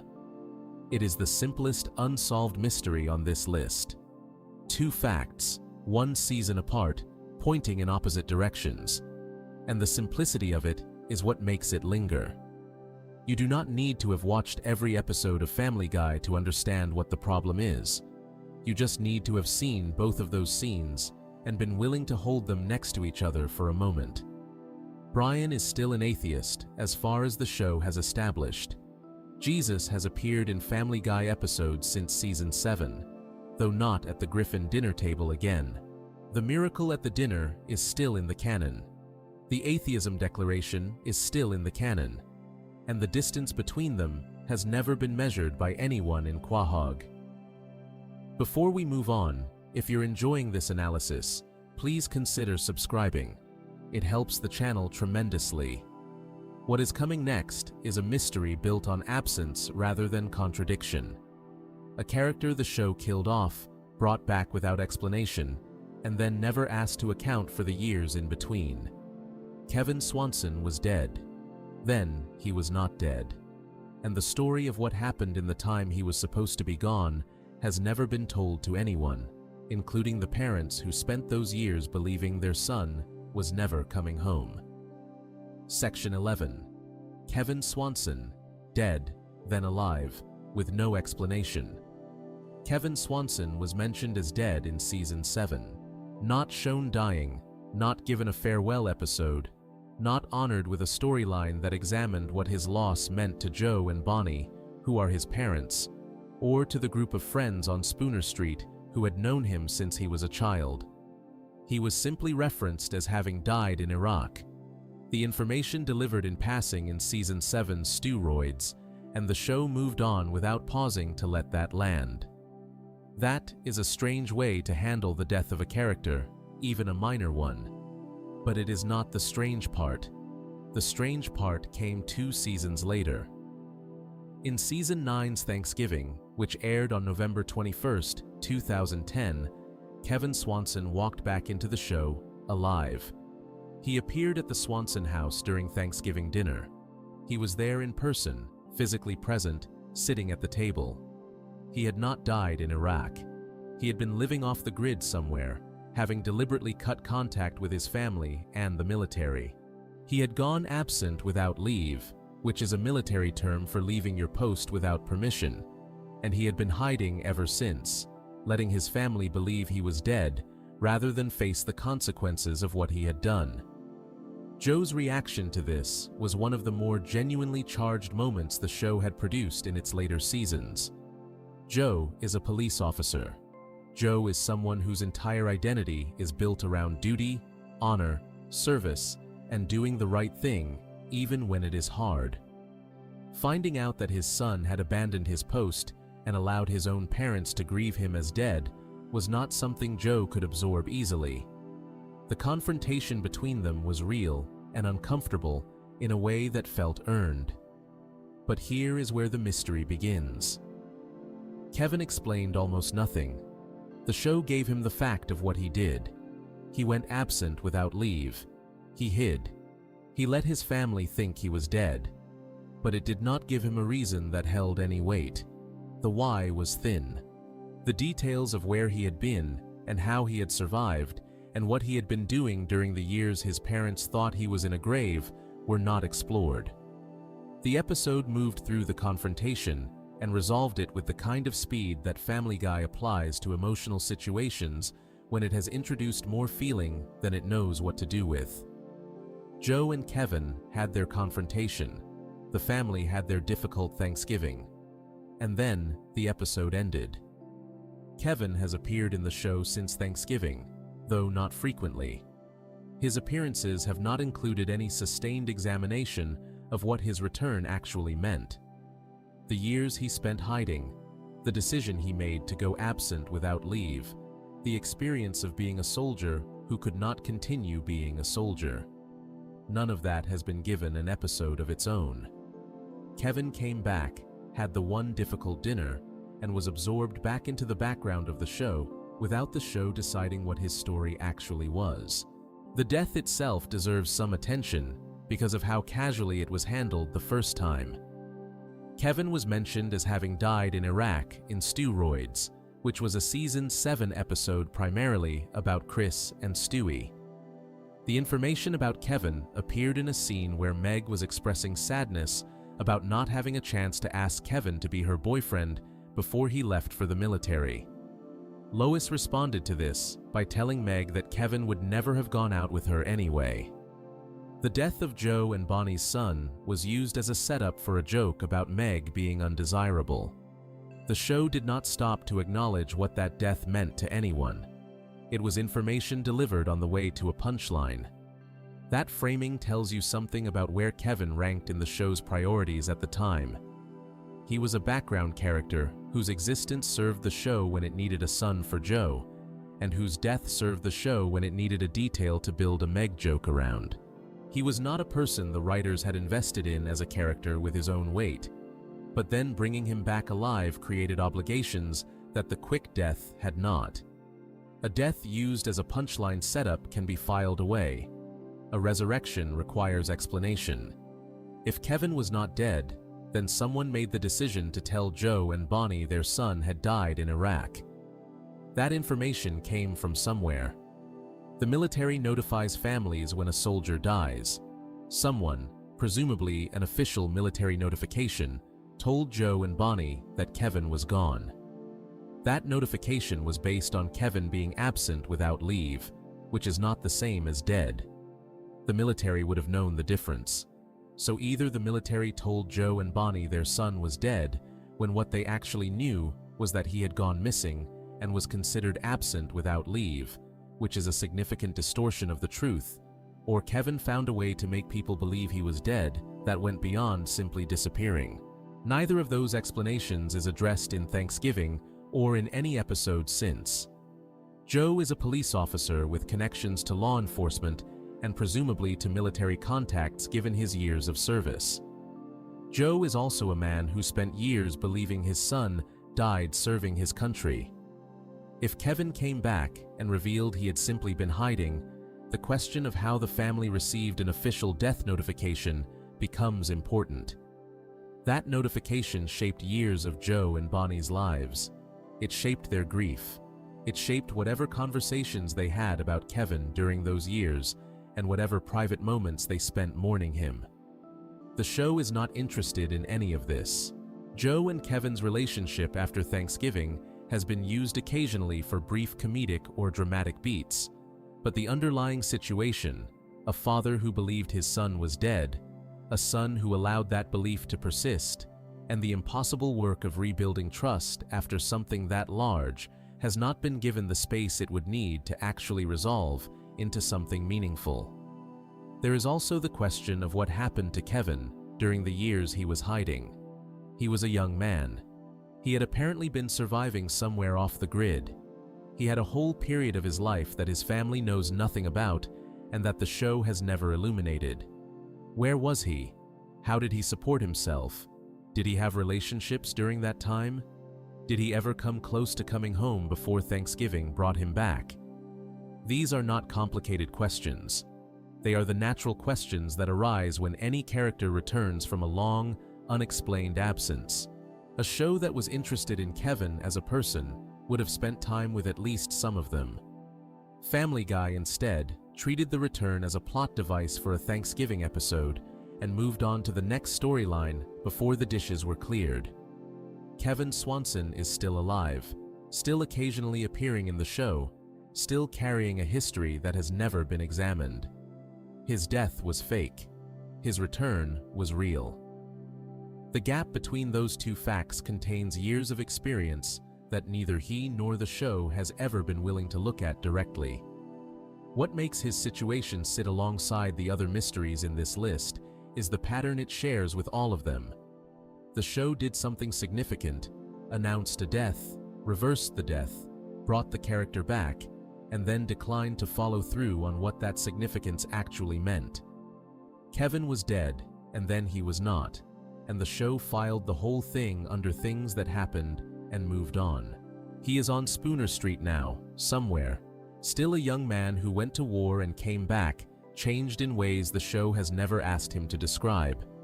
Still, the son of a man whose entire identity is built around duty, who had to look at his own child and understand that the child he raised chose hiding over honor. Still carrying the weight of years nobody has asked him to account for. Before we move on, if you're enjoying this analysis, please consider subscribing. It helps the channel tremendously.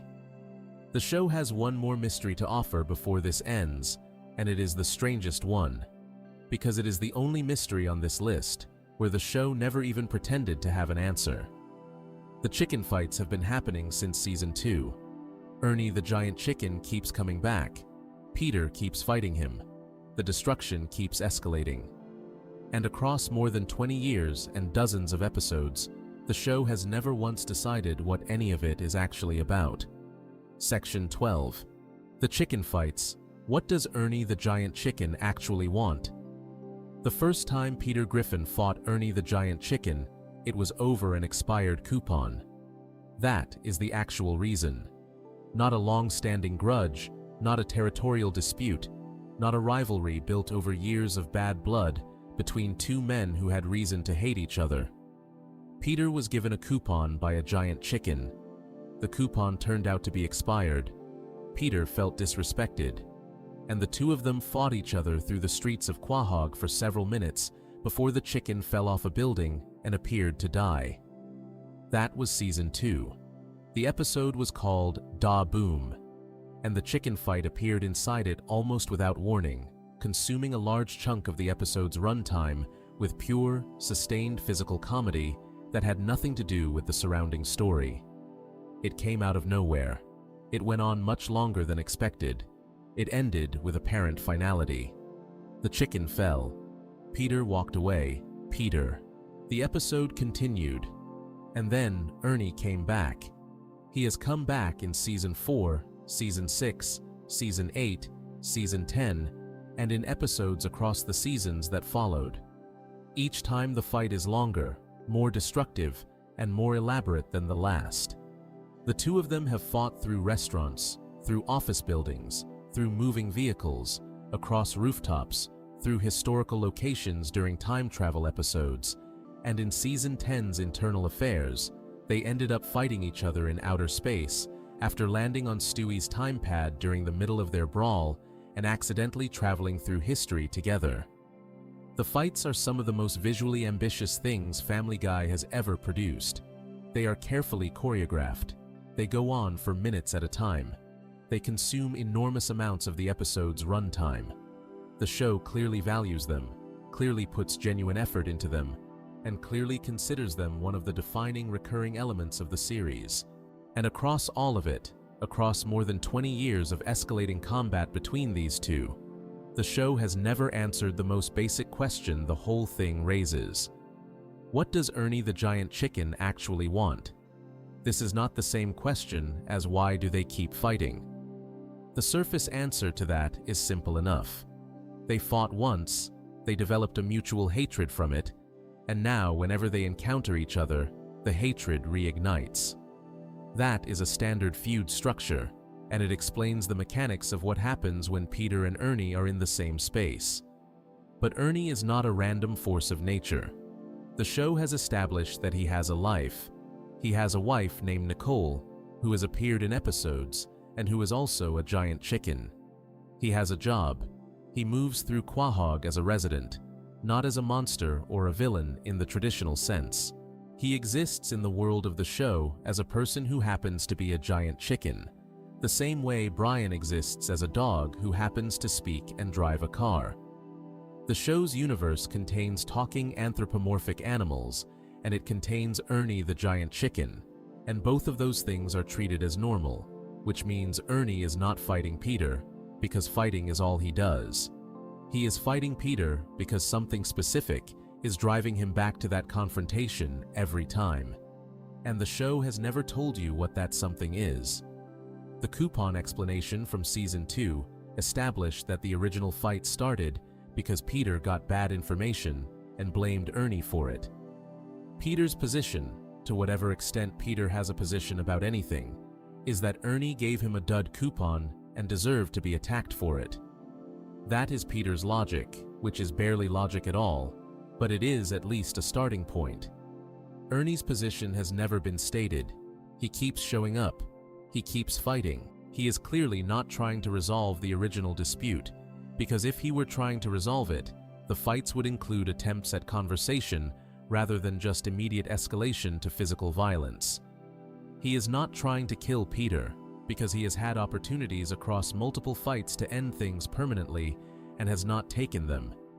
He is not trying to get something specific from Peter, because the fights do not end with anyone gaining anything. He just keeps coming back and fighting, and the show keeps presenting this as something the audience is supposed to accept without explanation. What the show has given the audience instead of an explanation is escalation. Each fight is bigger than the last. The Season 4 fight was longer than the Season 2 fight. The Season 6 fight was longer than the Season 4 fight. By the time the two of them ended up in space in Season 10, the fight had expanded from a street brawl over a coupon to something that crossed time periods and left significant damage in its wake. The scale keeps growing. The reason for the scale growing has never been addressed. There is one episode that came closer than any other to giving Ernie an interior life. In Season 10's Internal Affairs, the episode that sent Peter and Ernie through time together, the two of them ended up in a situation where they were briefly fighting side by side against a common threat rather than against each other. It was a fleeting moment, handled quickly, but it suggested that the show was aware the dynamic between them could be something more than pure mutual destruction if it wanted to explore that. It did not want to explore that. The moment passed, they ended up back in space still fighting each other, and the episode concluded without resolving anything about why Ernie keeps showing up or what he thinks he is going to gain from continuing. The show's writers have been asked about the chicken fights in interviews over the years.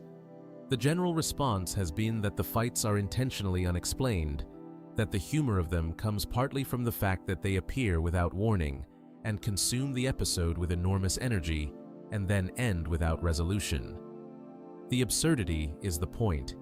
The lack of explanation is a feature rather than a mistake. That is a reasonable creative position.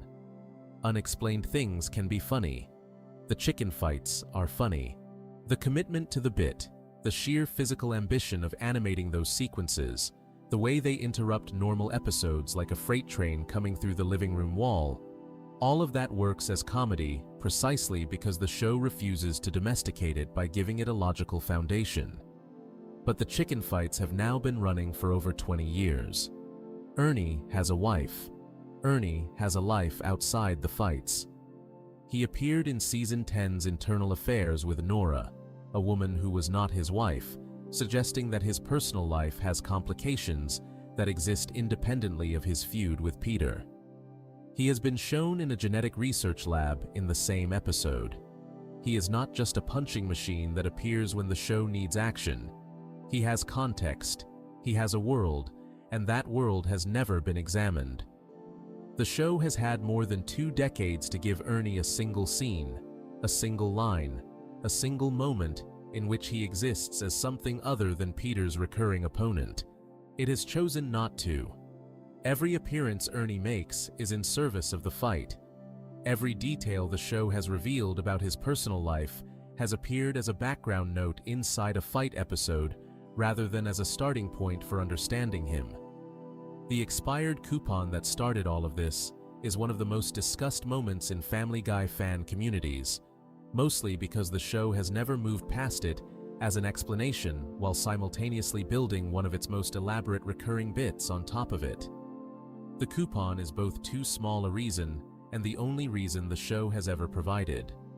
And that gap between the enormous scale of what the fights have become and the tiny pettiness of what started them is where the mystery lives. Peter has never asked Ernie what he wants. Ernie has never tried to tell Peter. The fights keep happening, keep escalating, keep ending with one of them apparently dead and then alive again next season. The why of it all remains exactly where it was in Season 2, buried under an expired coupon that nobody has bothered to dig up. And there it is, 12 unsolved mysteries sitting inside a show that has been running for over 25 years. A sniper shot nobody explained. An evil baby who quietly became a different person. A dog with 3 different origin stories. A cop who lied about the worst day of his life. A father who gave away his daughter and never looked back. A girl whose pain was heard by nobody. A child killer who went home for dinner. A man living under the wrong name in the wrong country. A marriage that keeps almost ending. A dog who forgot he met God. A soldier who came back from a death that was not real. And a giant chicken who has been fighting the same man for over 2 decades for reasons the show has decided you do not need to know. Family Guy never promised you answers. It just kept asking questions and walking away. And somehow, across all of it, that turned out to be enough to keep you watching. If you enjoyed this video essay, make sure to subscribe. Thanks for watching, and I'll see you in the next one.